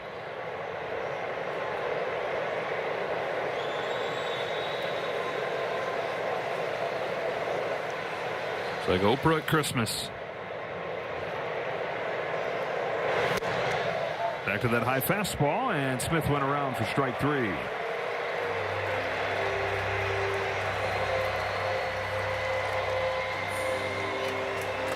Two out for Hernandez. Teo, one of those 7 guys that have gotten hits. Base hit in his first at bat.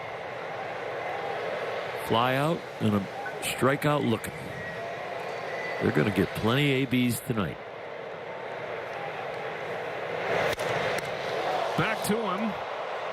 Recovers and ends the inning. Dodgers get another, though. Freddie Freeman drives in his 2nd run of the night. Halfway home in an 8-2 game. Every step along the way. Happy obscure Dodger birthday to Sid Gautreau. Sid Pudge Gautreau, they called him. A catcher and a pinch hitter for the Dodgers for a couple years in the 1930s. Cam Smith leads off and tried to at least, but the ball caught the bat, and it's strike 1 in an 8-2 game here in the 5th.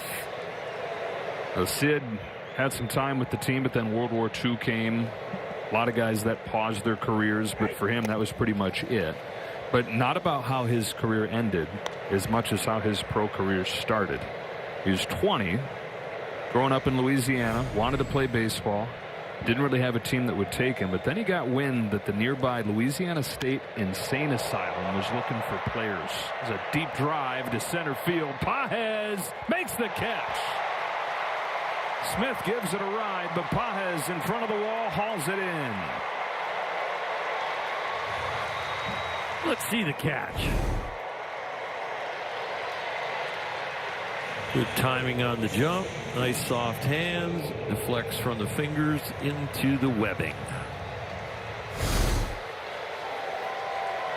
Pa has great range for the first out of the 5th, and Zach Cole comes out. It was a great tease about Pudge right there with the penitentiary. Yeah, even a little scarier than that. The insane asylum. Insane asylum, whatever. Short on players, willing to pay. Okay, I'm interested. There's got to be a catch, though, right? Yeah. Well, Sid, there is. We'll pay you to play for the team, but to be eligible, you got to live here. Oh, no. So Sid moved into the insane asylum to play for their baseball team. Got to be a resident. Hospitals, and he had to be a resident. They put him in a safe quarter. That's but nice. That's how Sid got his start. Technically, his first pro baseball. 2-2. You're getting paid and rent's included. Right. Well, housing. Is there? Don't worry about it. It's like travel glove. Travel ball from out of town. Controlling the staff was really difficult for that catcher. Cole down the right field line towards the corner and gone.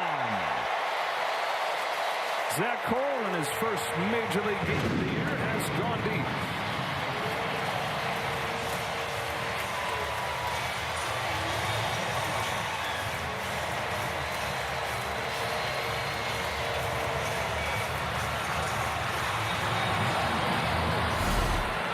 When the scoreboard is out of balance, you do want to attack, and at 90 miles an hour, Yama, after he sees it hit, he looks like he's adjusting his hat, but I think he's really just like, oh no.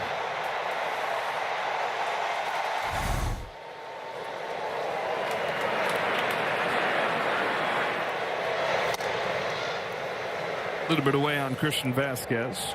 Cole made a good impression when he came up for a few weeks last year. He had 4 home runs in 15 games and had ambitions of making the roster out of spring training this year, but really bad spring. Starts in AAA, breaks his toe, his 3rd day in AAA, so has hardly played this season. A few games getting tuned up down in AAA and then activated just this afternoon. The 1-1 to Vasquez. In for a strike. Vasquez, who won it all at the Astros in 2022. Deadline pickup from Boston that year. Has spent the last 3 years in Minnesota, but back here to Houston. And hitting as well as he ever has at the age of 35.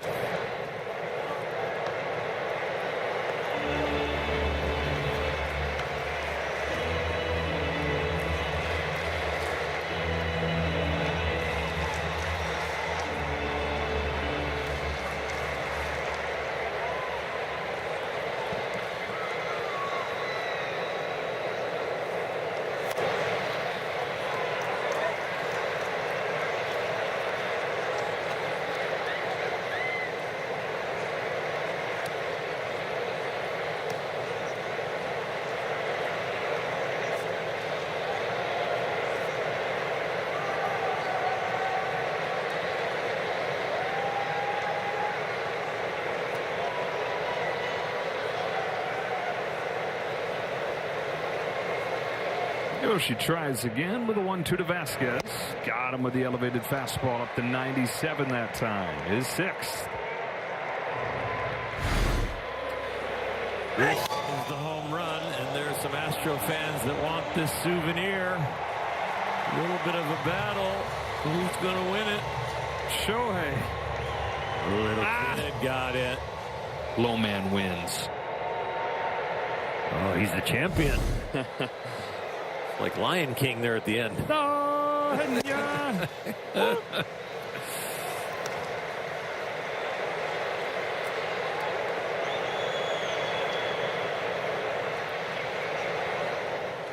Let me see. Have you ever watched the documentary on the making of Lion King?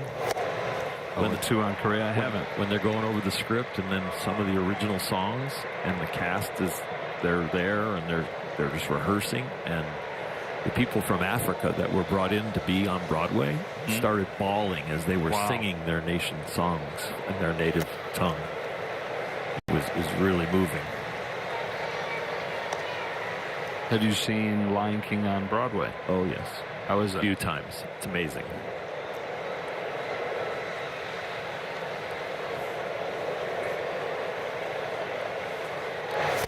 Got him swinging. Second time he's struck out Correa today. Gives up the home run, but plenty of cushion tonight. 8-3.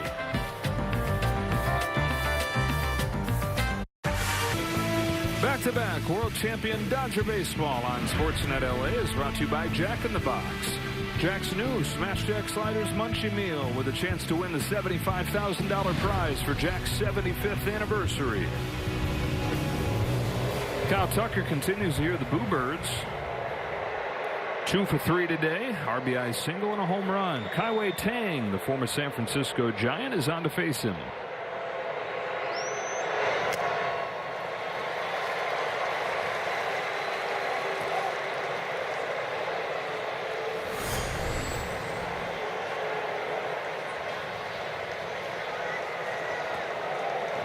Home plate umpire Mark Ripperger there looking over to the Dodger dugout.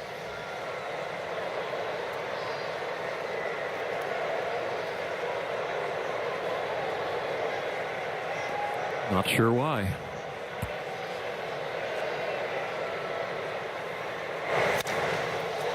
Fly ball center field. Matthews makes a nice play.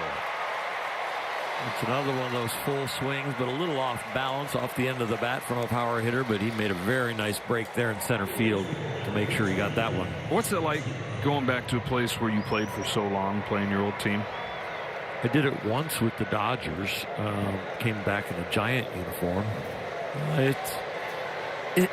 Leading up to the game, it feels different because you know it's kind of going to be awkward. It's awkward to come in on a bus instead of your car and park in the team parking lot.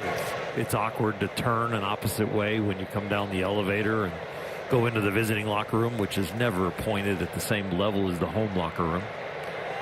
When you get to do whatever you're going to do as a hitter or as a pitcher, and you get into your batting practice, you get into your warm-ups, and the game starts, it's baseball again.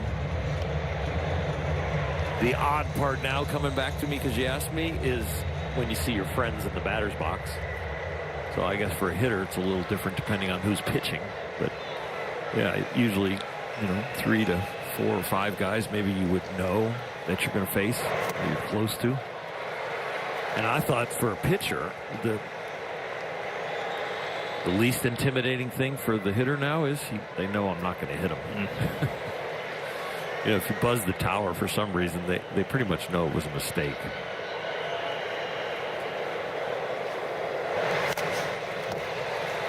Tower buzzers reminds me of the new A-ball team of the Dodgers out in Ontario. Beautiful park, I hear. Unbelievable park.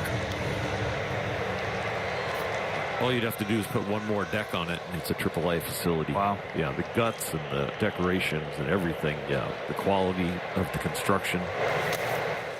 It's big league. Definitely big league. Just down the road, relatively speaking. Fans in L.A. want to go see some of the future. That's where the Dodger players most of the time are going to be out on rehab assignment. They'll go to Okie City AAA, but, for the close by building your innings like Blake Snell, who's there in Ontario or in the A-Ball California League.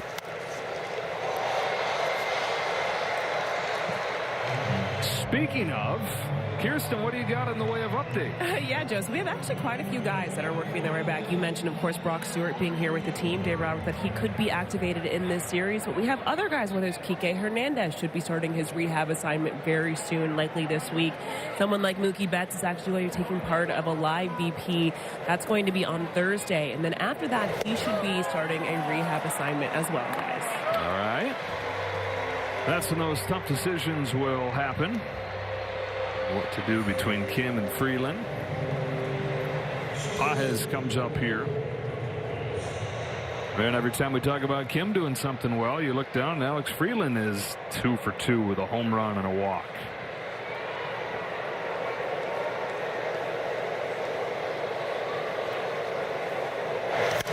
We were talking about this yesterday, but that's what makes it so hard is that, yeah, Kim has been dynamic and brings a lot of life, brings a lot of energy, but Freeland won the job in spring training. Kim came up because of an injury. Alex has done nothing to justify losing his spot. And the even harder thing is that all these guys that are not in our normal starting lineup would probably be starting for other clubs. Blessing and the curse. And you're playing for a great organization that has a chance to win a 3rd world championship in a row, but you're getting fewer at bats than if you were in another uniform.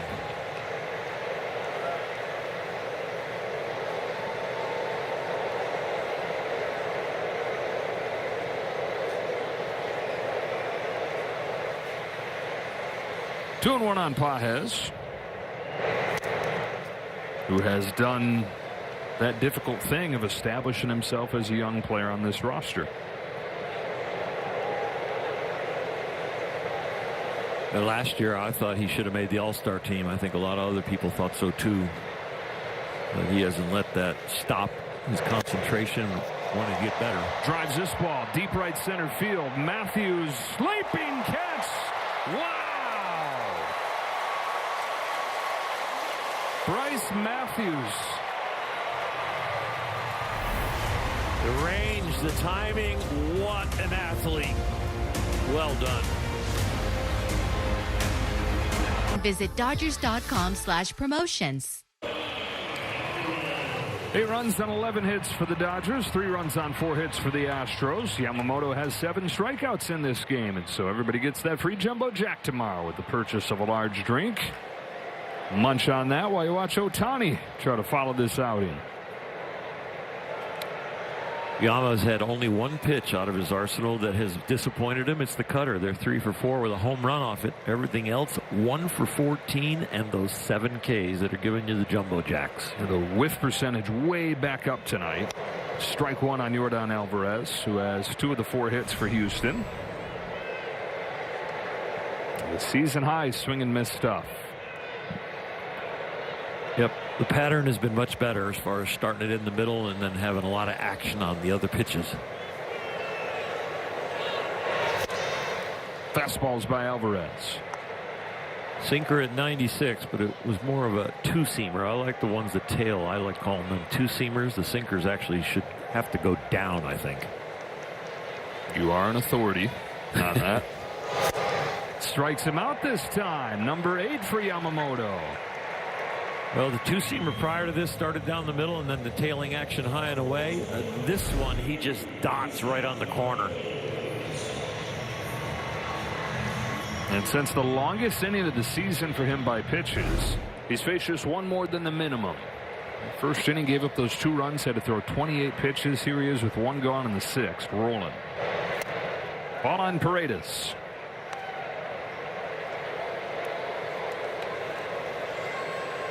And since the home run that he gave up to Zach Cole last inning, 3 straight Ks, all of them swinging. Sky high. Big league pop-up. Well, it might have hit something over foul ground, and it's a dead ball. Dead ball, foul ball, a strike. Because hit they one of feel the rafters. Like, yeah, feel like it would have gone out of play, so they just play it as neutral and as a strike. Max Muncy getting a chuckle out of it, though. Look at how my defense has improved. I can even play it off a beam. Yeah, arena baseball up in here.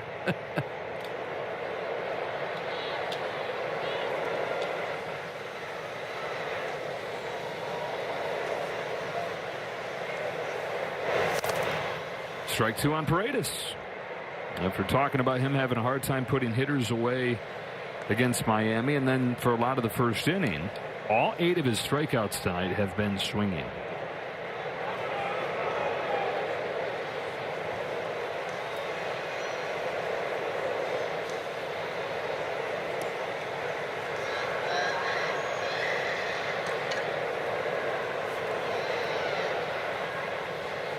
Jumps home with a 1-2.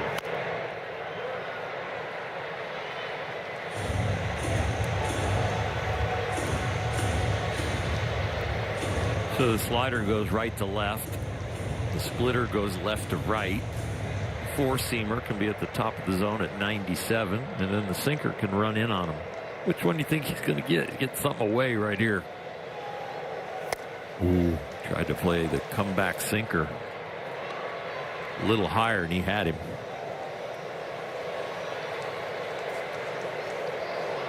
Paredes always a tough at-bat. Worked a long walk in the first inning to extend his on-base streak to 9 games. Waits on this 2-2. We'll do it again. It's a good-looking at-bat. Yamamoto is on his game, and he is still being a tough out.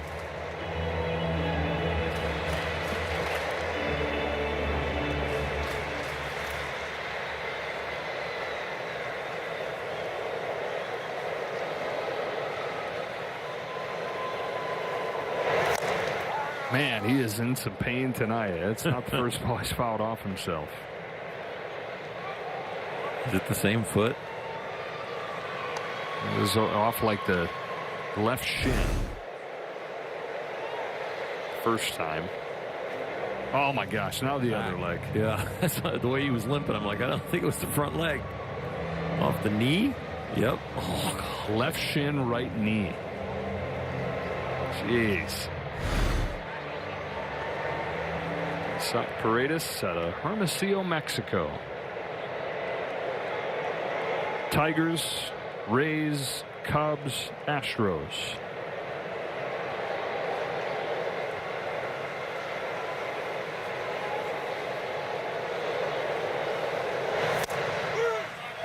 Challenges. I think he might be right. A little low. The bat challenging the pitch. Powered by T-Mobile.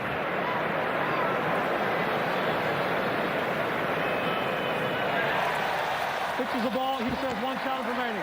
And a lineup full of aggressive hitters. The contrast just amplifies how impressive his at-bats are. Two-time All-Star Isaac Paredes on 3-2. Punches one to right field and pays it off with a base hit. That was an exceptional at-bat.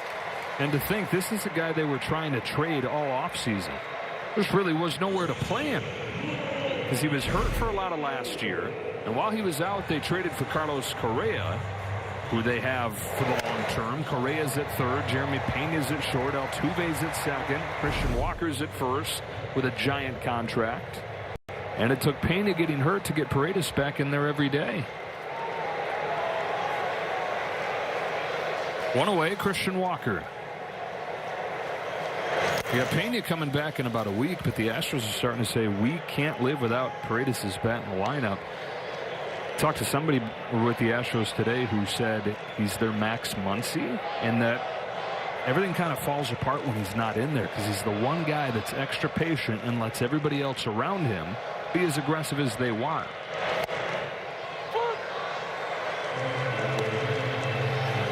It is mentally draining, of course, to give up a hit, but mentally draining when it's an at-bat like that. And that will soften the tires of any pitcher.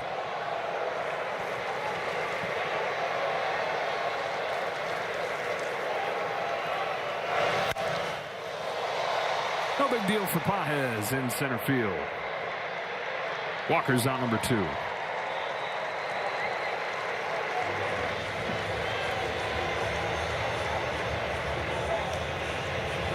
And it's Altuve.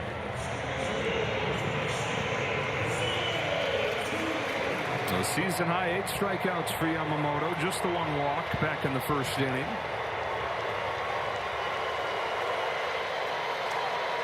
Two outs in the 6th. Faces Altuve, who's 1 for 2.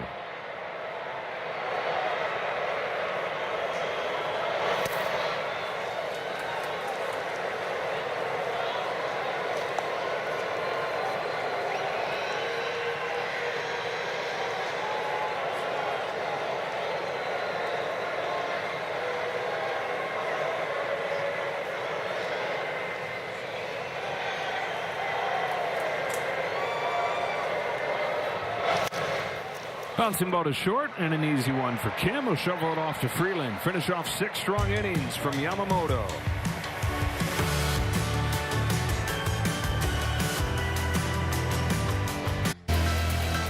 Well, the offense yesterday did enough to end the losing streak. 4 runs in St. Louis, but they have come to life today. 8 runs on 11 hits, including the first 2 home runs in a week. Freeland and Tucker both finding the seats for the Dodgers. Top of the 7th inning, Kim leads off. And takes the ball from Tang. Here they are on StatCast. The good thing is it's not coming from one segment of the lineup or a couple people in the lineup. Everybody's contributing.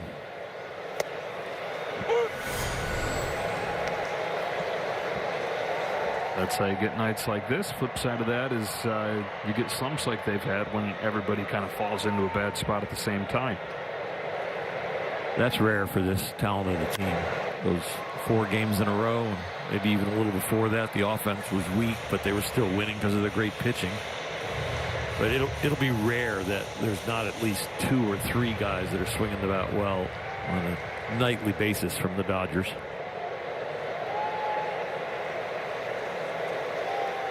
1-2 to Kim.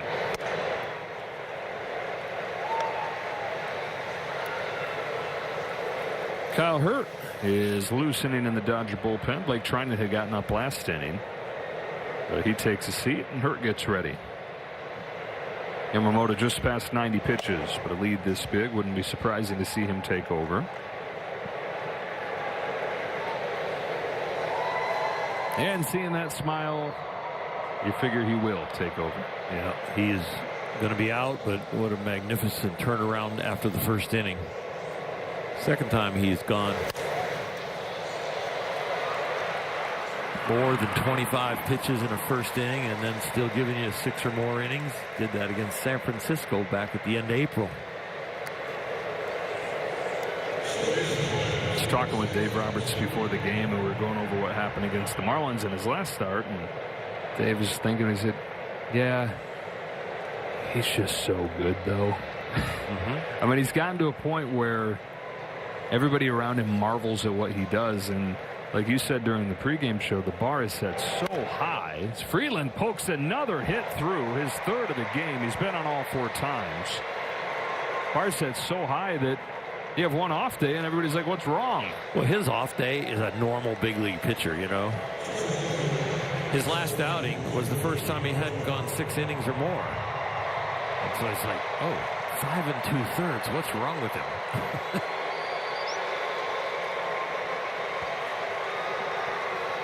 Two walks, 2 runs scored, and a run knocked in for Ohtani.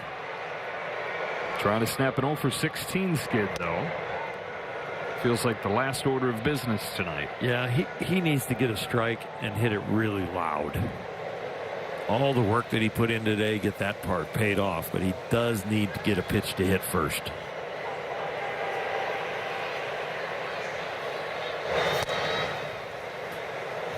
And it is good to see him being disciplined, because you could get frustrated, put all that work in all day, and then all of a sudden, you know, you just like, I want to hit really bad, but he's being strong mentally and waiting for one.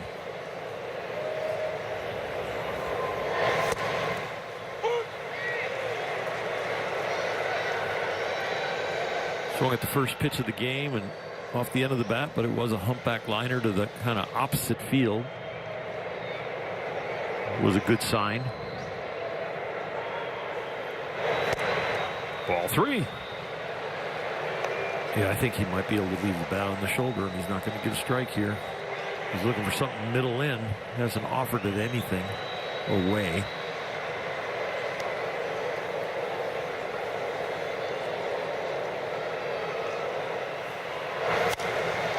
Fly to center field for Matthews. 2 out. It was a nice pass. He just didn't get it completely. And he got what he wanted. Middle in. 2 Ks, 2 singles, 2 runs batted in for Freddie Freeman in this game. Freeland, by the way, over there at first, on base 4 times in a game for the first time in his career.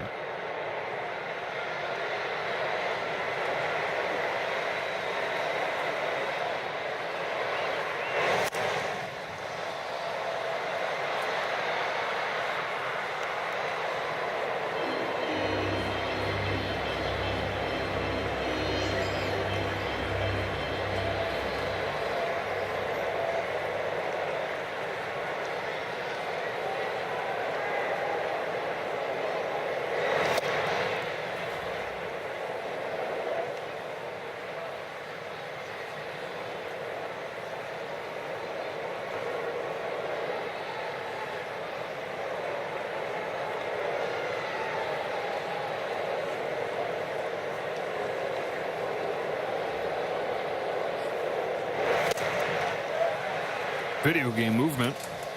Freddie couldn't lay off.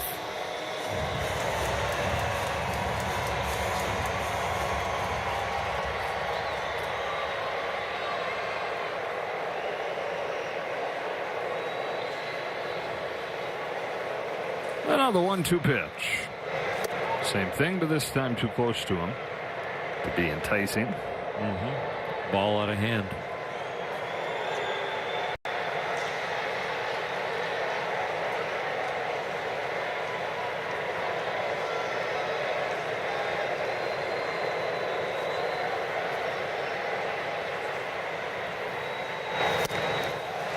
Third strikeout of the game for Freeman. But an 8-3 lead for the Dodgers as we stand and stretch. Time for the 7th inning stretch, brought to you by Sit and Sleep. That's grass. Roundup for lawns. This stuff works. Dodger offense exploding today in Houston. 8-3 they lead to the bottom of the 7th inning. And now the bullpen. Call to the bullpen is brought to you by Jacoby and Myers. Kyle Hurt comes in, quietly putting together a really nice season. 4 Major League appearances prior to this year, none of them since 2024. Missed a season with Tommy John surgery, but in the 7 games this year, he's given up just 1 run. Bryce Matthews leads off against him.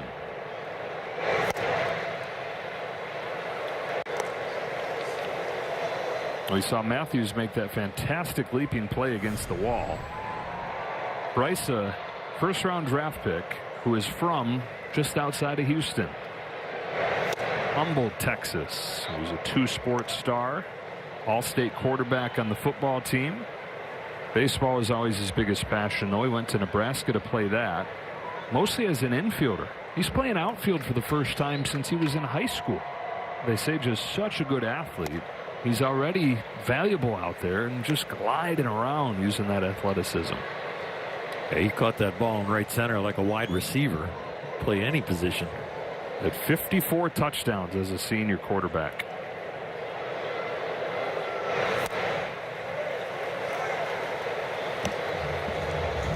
.5'10", 190 pounds, fast, athletic, but also 1 of every 4 hits in the major leagues for him has been a home run. So there's a lot of jolt in that small frame.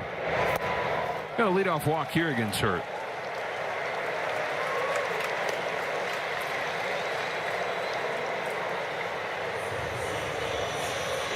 First walk that Hurt has issued in his first 8 games. Brian Abreu. Cam Smith.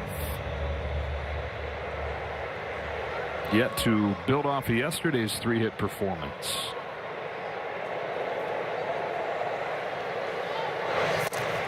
Had a great first half in the major leagues last year.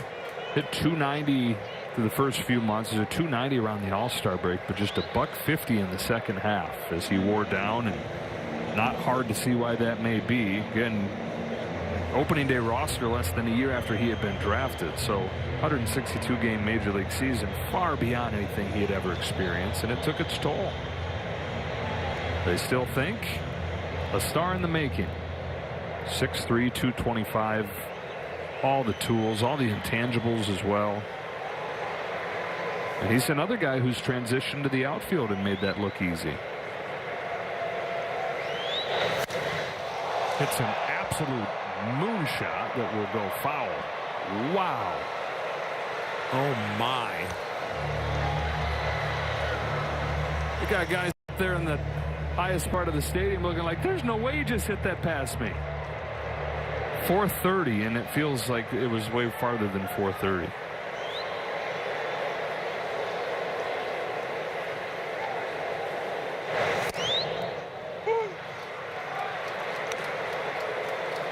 Kyle Hurt's got the high-octane fastball and the outstanding changeup that last pitch at 88.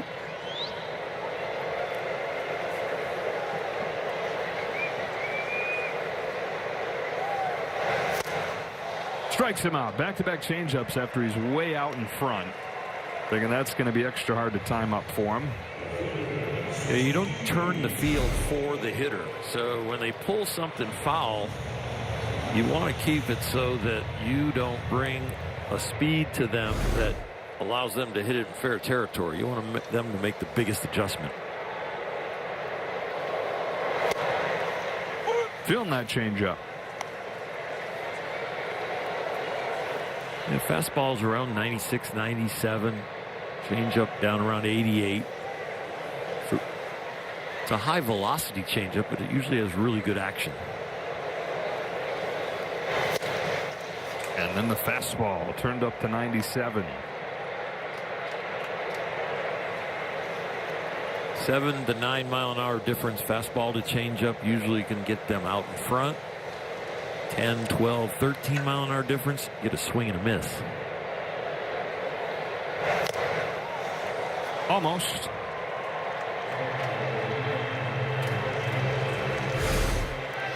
You can't practice catching these. They're just good fortune.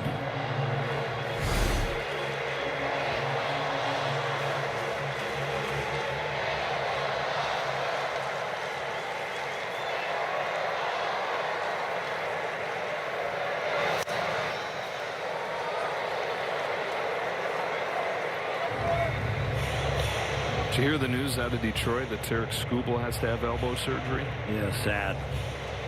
Thankfully, it's quote-unquote minor. It's loose body, similar to what Edwin Diaz is undergoing or underwent.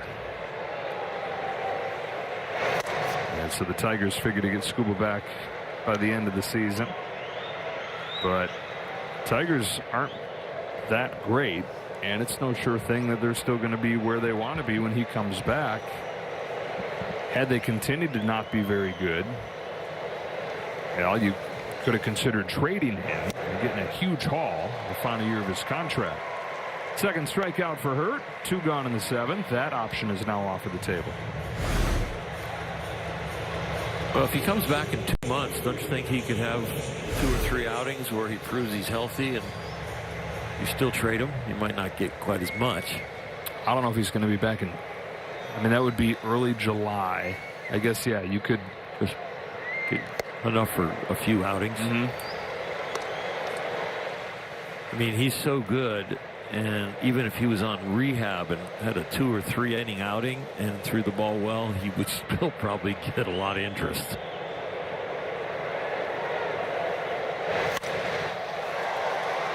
Fly ball center field off of the bat of Christian Vasquez, and that'll do it for the Astros in the 7th. Shine like the Dodgers. Be one of the first 40,000 fans on May 11th. Receive a 2025 World Champion Trophy replica presented by Budweiser. Visit Dodgers.com/promotions for more information.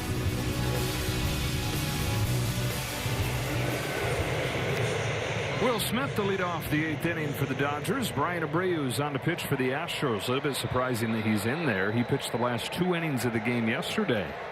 Finished things off in Boston. With Hader out, Abreu is the next man up as the closer. But as you can see with those numbers, it's been a disaster. He gave up 9 runs in his first 5 innings and has been trying to dig out of that hole since. His first pitch to Smith is inside, ball 1.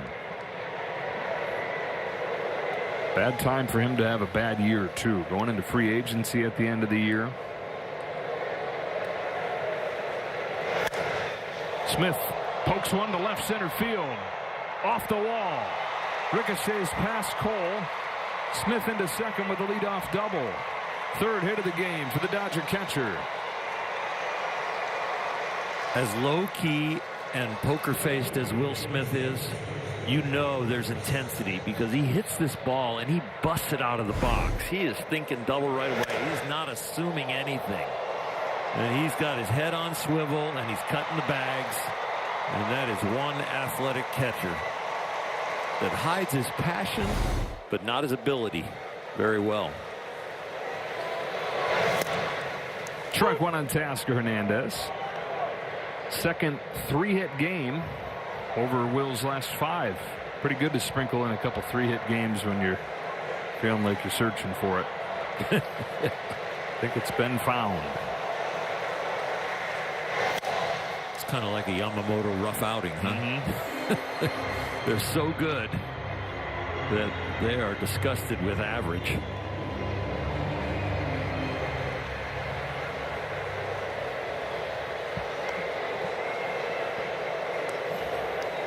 Brian Abreu, who over the last 4 years has a 2.30 ERA. Trying to get it below 10.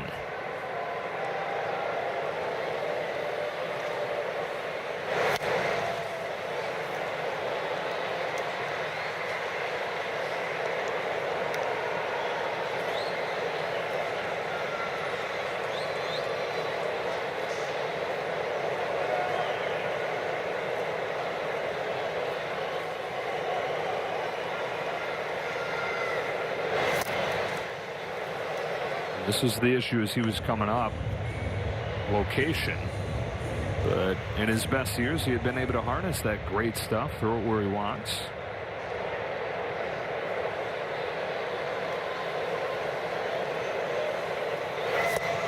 Strikes out Hernandez for the first out of the 8th.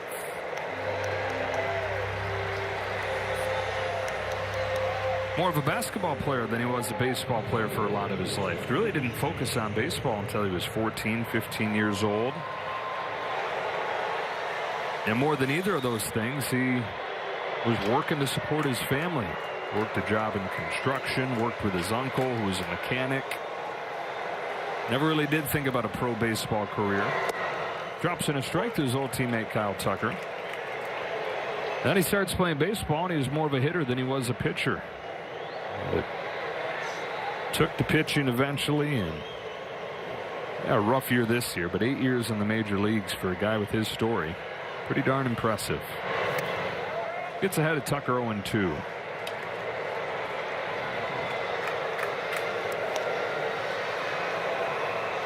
Tucker has his first 2-hit game in 2 weeks.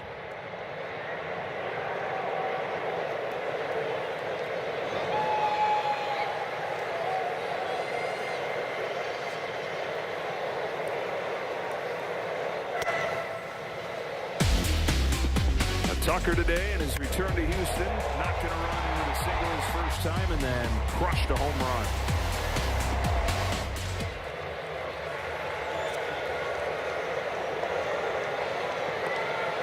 You know, the Dodgers start out 14-4, and they were all saying we haven't played our best baseball yet. So it's pretty interesting to think if this comes together and gets better than 14-4. Be a very special team. 14-4 without Tucker or Ohtani, or at that point Freddie Freeman doing much. 14-4 without Mookie Betts for more than half of that.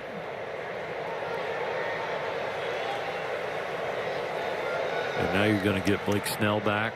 You're going to hopefully Edwin Diaz though in a few months, but the bullpen will have to continue to perform. Tanner Scott looking like the Tanner Scott that they signed last year that didn't perform last year, but looks like the guy that they wanted to show up. Been throwing the ball really well.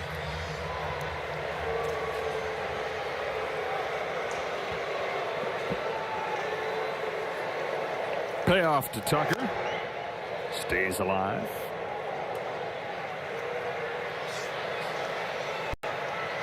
Enriquez and Trinan.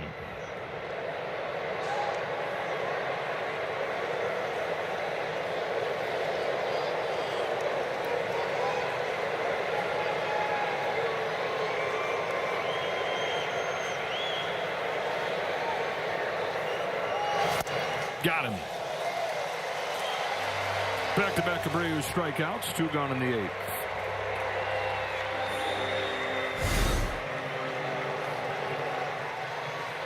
Breaking stuff hasn't been a problem for Abreu. It's the fastball effectiveness this year. Will Smith, his hit came on a fastball off of Abreu. Last year, league hit 196 against his fastball. This year, closer to 300. Monsu came in hitting 300. 0 for 2, 2 walks today. Now Max was saying, talking about the bug that's gone around the team lately. He said you don't want to use that as an excuse, but he said the thing that's robbed him of is the joy that, you know, a lot of times has a big hand in them performing well. Not making an excuse for not hitting, but the not hitting might be partially a result of just not having that life to us. Not having that joy.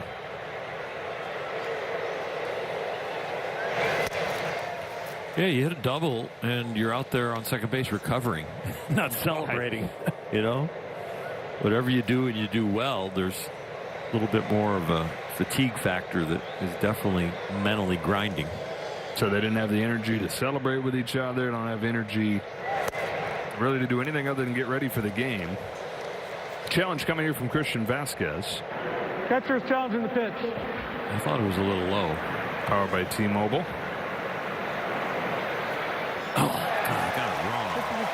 Dropped the knees, and Abreu strikes out 3 in this 8th inning.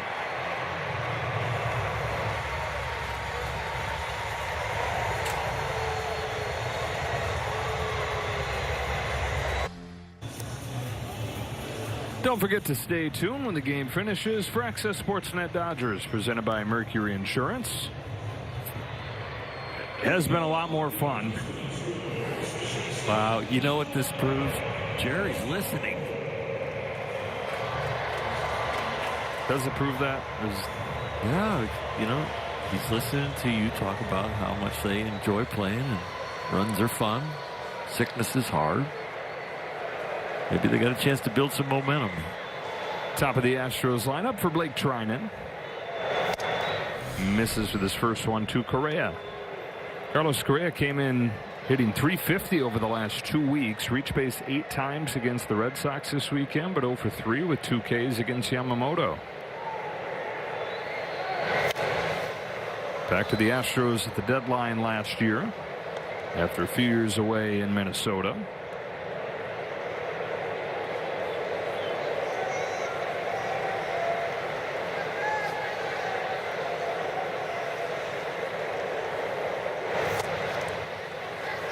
Two balls, 1 strike on Correa.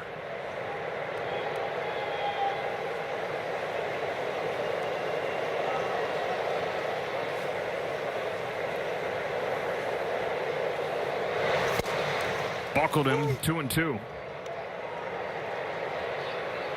Second game for Trinan on this road trip, through all of 1 pitch yesterday. Coming in the 8th inning, 1 pitch to finish that inning.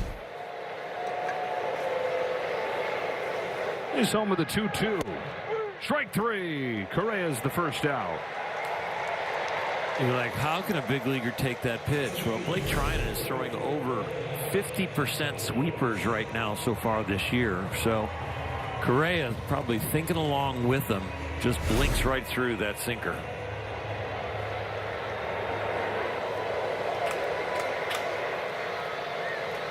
It's 11 strikeouts in this game. Alvarez 2 for 3. One of those strikeouts, and whoa, the sweeper hits him.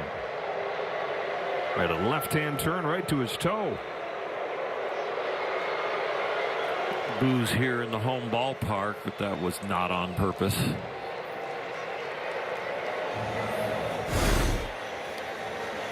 I really don't think I've ever heard of somebody hitting someone on purpose with a breaking ball. If you're going to do it, no, it's going to be a heater. Yeah. Certain left-handed hitters scream before it hits them when it's a breaking ball. In his defense, he's a pitcher. Oh, that's true. Thanks a lot. Well, pitchers aren't tough. What I'm saying, you got the nickname Bulldog. Hard to argue against toughness. Strike 1 on Isaac Paredes. It is an interesting time when pitchers don't hit anymore, and they haven't for a while, but there is not that I need to protect my hitters and I still have to go hit.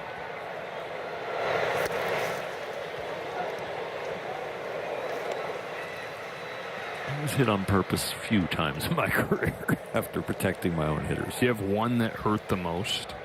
No. Scary the most, where I wasn't hit.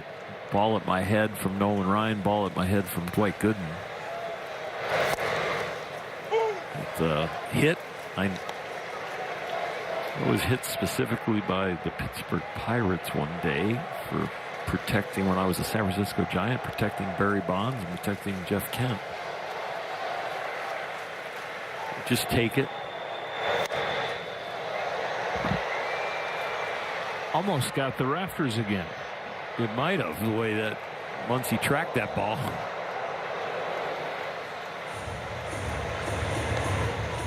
It's been a windy day indoors here. Yeah.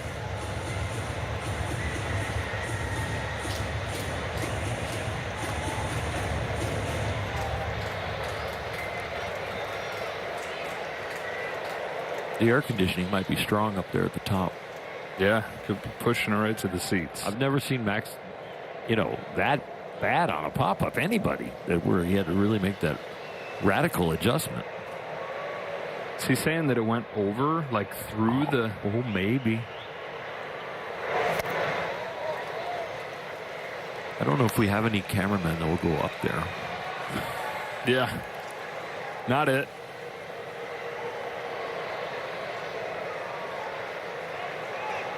Not yet.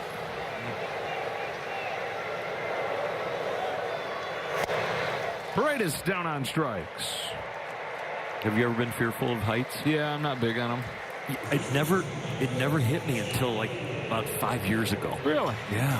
But now I do get a little heebie-jeebies every once in a while looking over an edge.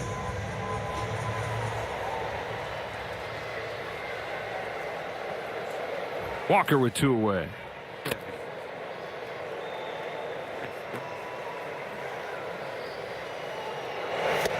Vacationed at Sequoia National Park about a year ago. Yeah. And we decided we were going to go up, up into the national park, and there's looking for a hike that would be good for the kids. And we found one called Morro Rock. And turns out Morro Rock is probably not the hike you want to take your young kids on. It is a giant rock with a trail carved into the face of the rock, and really no railings or anything. Ooh. And just off of the side is the rest of the world. Driving up to Sequoia, you see this giant rock at the top of the world, and it's like, wow, look at that. We're getting closer. We're getting closer. Like, oh, man, I think that rock's in the park. And then, oh, man, I think that's the rock we're headed to hike. Oh, Morro Rock. Survived it. Did you crawl at certain points, or did you Going actually down walk? was the scary part. Yeah. Going down. Because if you lose at your that balance point, or something? 3-year-old. Great parenting. So I guess the kids haven't seen it. 2-2.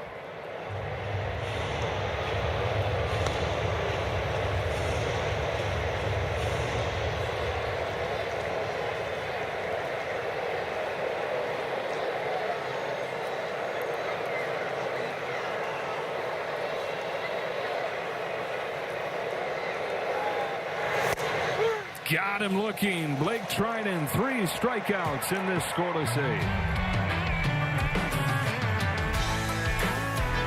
8. Williams.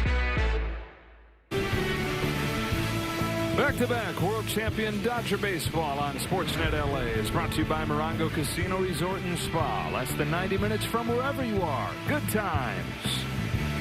8 runs on 13 hits for the Dodgers, 3 runs on 5 hits for the Astros, and 13 strikeouts. A season high for Houston's offense. Bennett Sousa is on to pitch, and Andy Pages is up to bat. Series continues tomorrow. 7:10 in Houston, 5:10 in LA. Shoemake into the game at third base. Ohtani against Lambert. Shohei coming off of the National League Pitcher of the Month honor. Pretty good first step in his pursuit of a Cy Young. 2-1 with a 0.60 ERA. You got Justin Obleski saying, wait a minute. Look at my numbers this month. He's going to lose it to a teammate.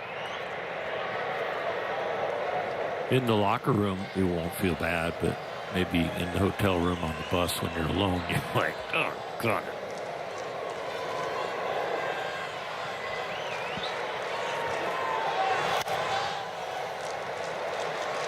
Andy feeling bad in the box after the way he hit the ball in his last at bat, and Matthews did a number on him in right center. What an amazing catch that was, and it was a great swing by Andy. He hit the ball where he did and as hard as he did, but just got robbed. One fielder against another.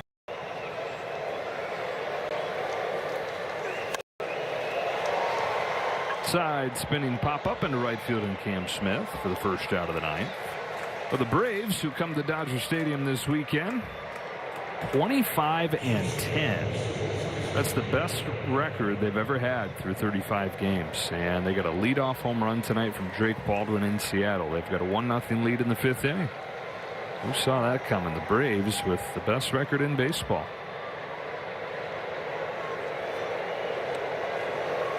And in the National League, not particularly close. 2.5 games better than the Cubs, who have the 2nd best record.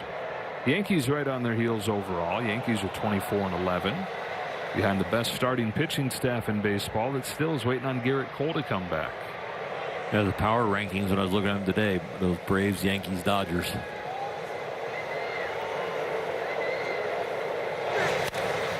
Kim checks on Altuve at second for the 2nd out of the 9th. Not just Garrett Cole coming back. Carlos Rodon still yet to make his season debut for the Yankees. Rotation still without those guys number 1. Hey, how about the day Alex Freeland is having on an offensive explosion of a night for the whole lineup? He's been the best of the bunch, reaching all 4 times for the first time in his career.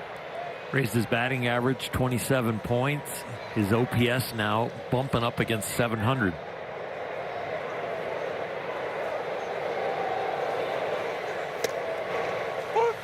Dodgers starting the big 3 in this series. Yamamoto, Ohtani, and Glasnow. And I think it'll be a big 4 soon with Snell. It really should be a big 5 with Robleski. So as far as good starting pitching, they're right there.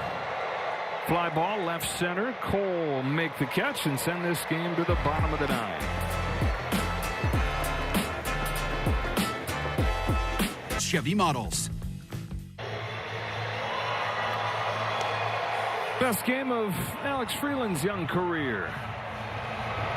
And an 8-3 lead for the Dodgers. Jack Dreyer comes on to pitch, looking for a 5th consecutive scoreless appearance. Yeah, Jack is a mainstay in this bullpen. We've talked about Robleski, proving that he's a big league arm. Well, Jack is definitely a big leaguer, and he will be for a long time. Stay healthy. He's got ice water in his veins. He doesn't show his emotions very much at all. He just pounds the strike zone with a couple of really good pitches. Face Altuve, Matthews, and Smith here in the 9th inning. Dodgers got the first run of the game in the top of the 1st. Astros answered right back against Yamamoto, taking a 2-1 lead. But the Dodgers punched right back from there. 2 in the 2nd, 4 in the 3rd, 1 in the 5th. Talk about the fast start yesterday being important, getting the early lead. The response today just as important after the Astros took the lead in the bottom of the 1st. Crack bat down the line, foul. Need a new bat, and 11-0-2 count.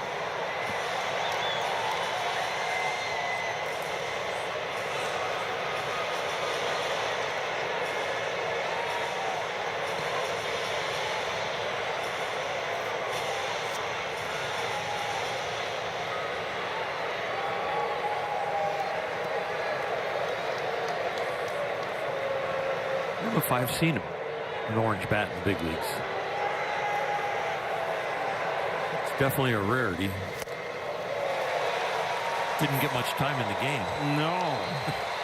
14 strikeouts for Dodger pitching today. And every Astro has gone down at least once. This is one of the best offensive teams in baseball. Well, they are not in for a treat tomorrow or the next day either. They could pile up a lot of strikeouts with Ohtani and Glasnow going. Bryce Matthews chops the first one he sees. Not going to wait around for 3 strikes. Kim to first, 2 gone in the 9th. I just love his arm. It's so casual, but then just like a bullet. All the actions, everything he does there is it's got life to it. Yep.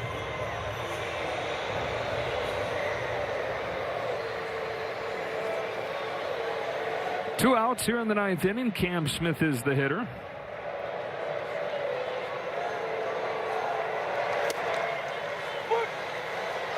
It's as if you could see the thought go through his head. We can't end the game like this. Back-to-back pitches, outs 2 and 3, and he took it.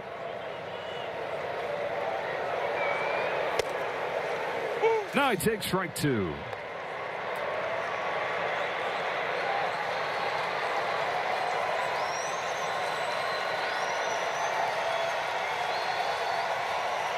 Dodger fans making noise. A lot of the Astros fans have already gone home.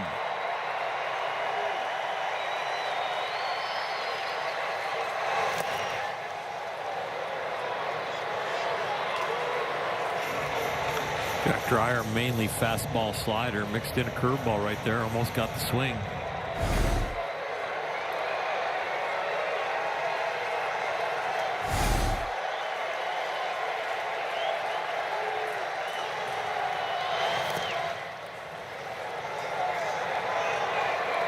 I like it with the game out of whack. Practice a pitch that you don't throw very much, but you want to show the league that you got one, and also the reps help you.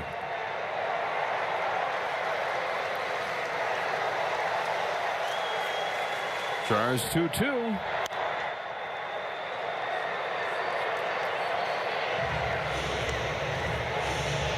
You're always looking for spots to develop something else, to try something that you think you might need, but you don't want to pull the trigger on it in key situations. So throwing a curveball right here again, not a bad idea.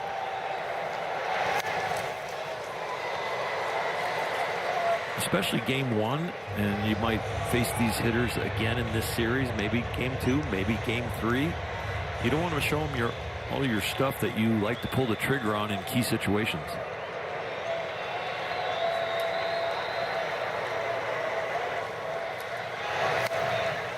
Bunch foul ball. Stays at 2-2 on Smith. Delaying the inevitable. That'll come at the end of this offensive outbreak. Most runs for the Dodgers in 9 days.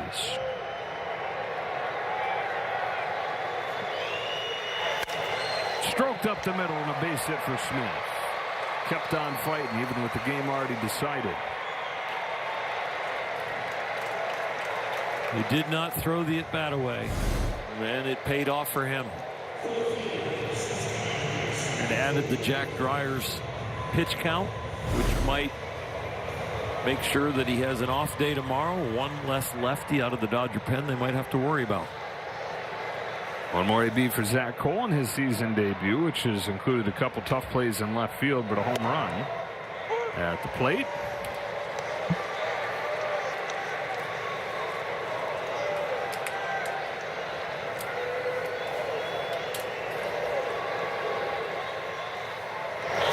Cole's 5th home run in his first 16 games in the major leagues. Down to his last strike, as are the Astros. A little tougher for a lefty against Dreyer than the righties. Righties hitting a little over 200 off of him. Lefties about 15 points under 200. There it is. That's the ball game. Dominant win for the Dodgers over the Astros. 15 Ks. Fantastic way to put them on their heels. A great offensive team for the rest of this series, and really nice to see 8 runs on the board. So the Dodgers, after the 4-game skid, have started a little winning streak, winning back-to-back games as the trip turns from St. Louis to Houston. 2 more games on this road trip. Ohtani and Glasnow take it the next 2 days in Houston. For all Hershiser, Kirsten Watson, and the rest of our crew, Joe Davis saying so long from Dyken Park. Access Sportsnet Dodgers comes next. We'll be with you again tomorrow night.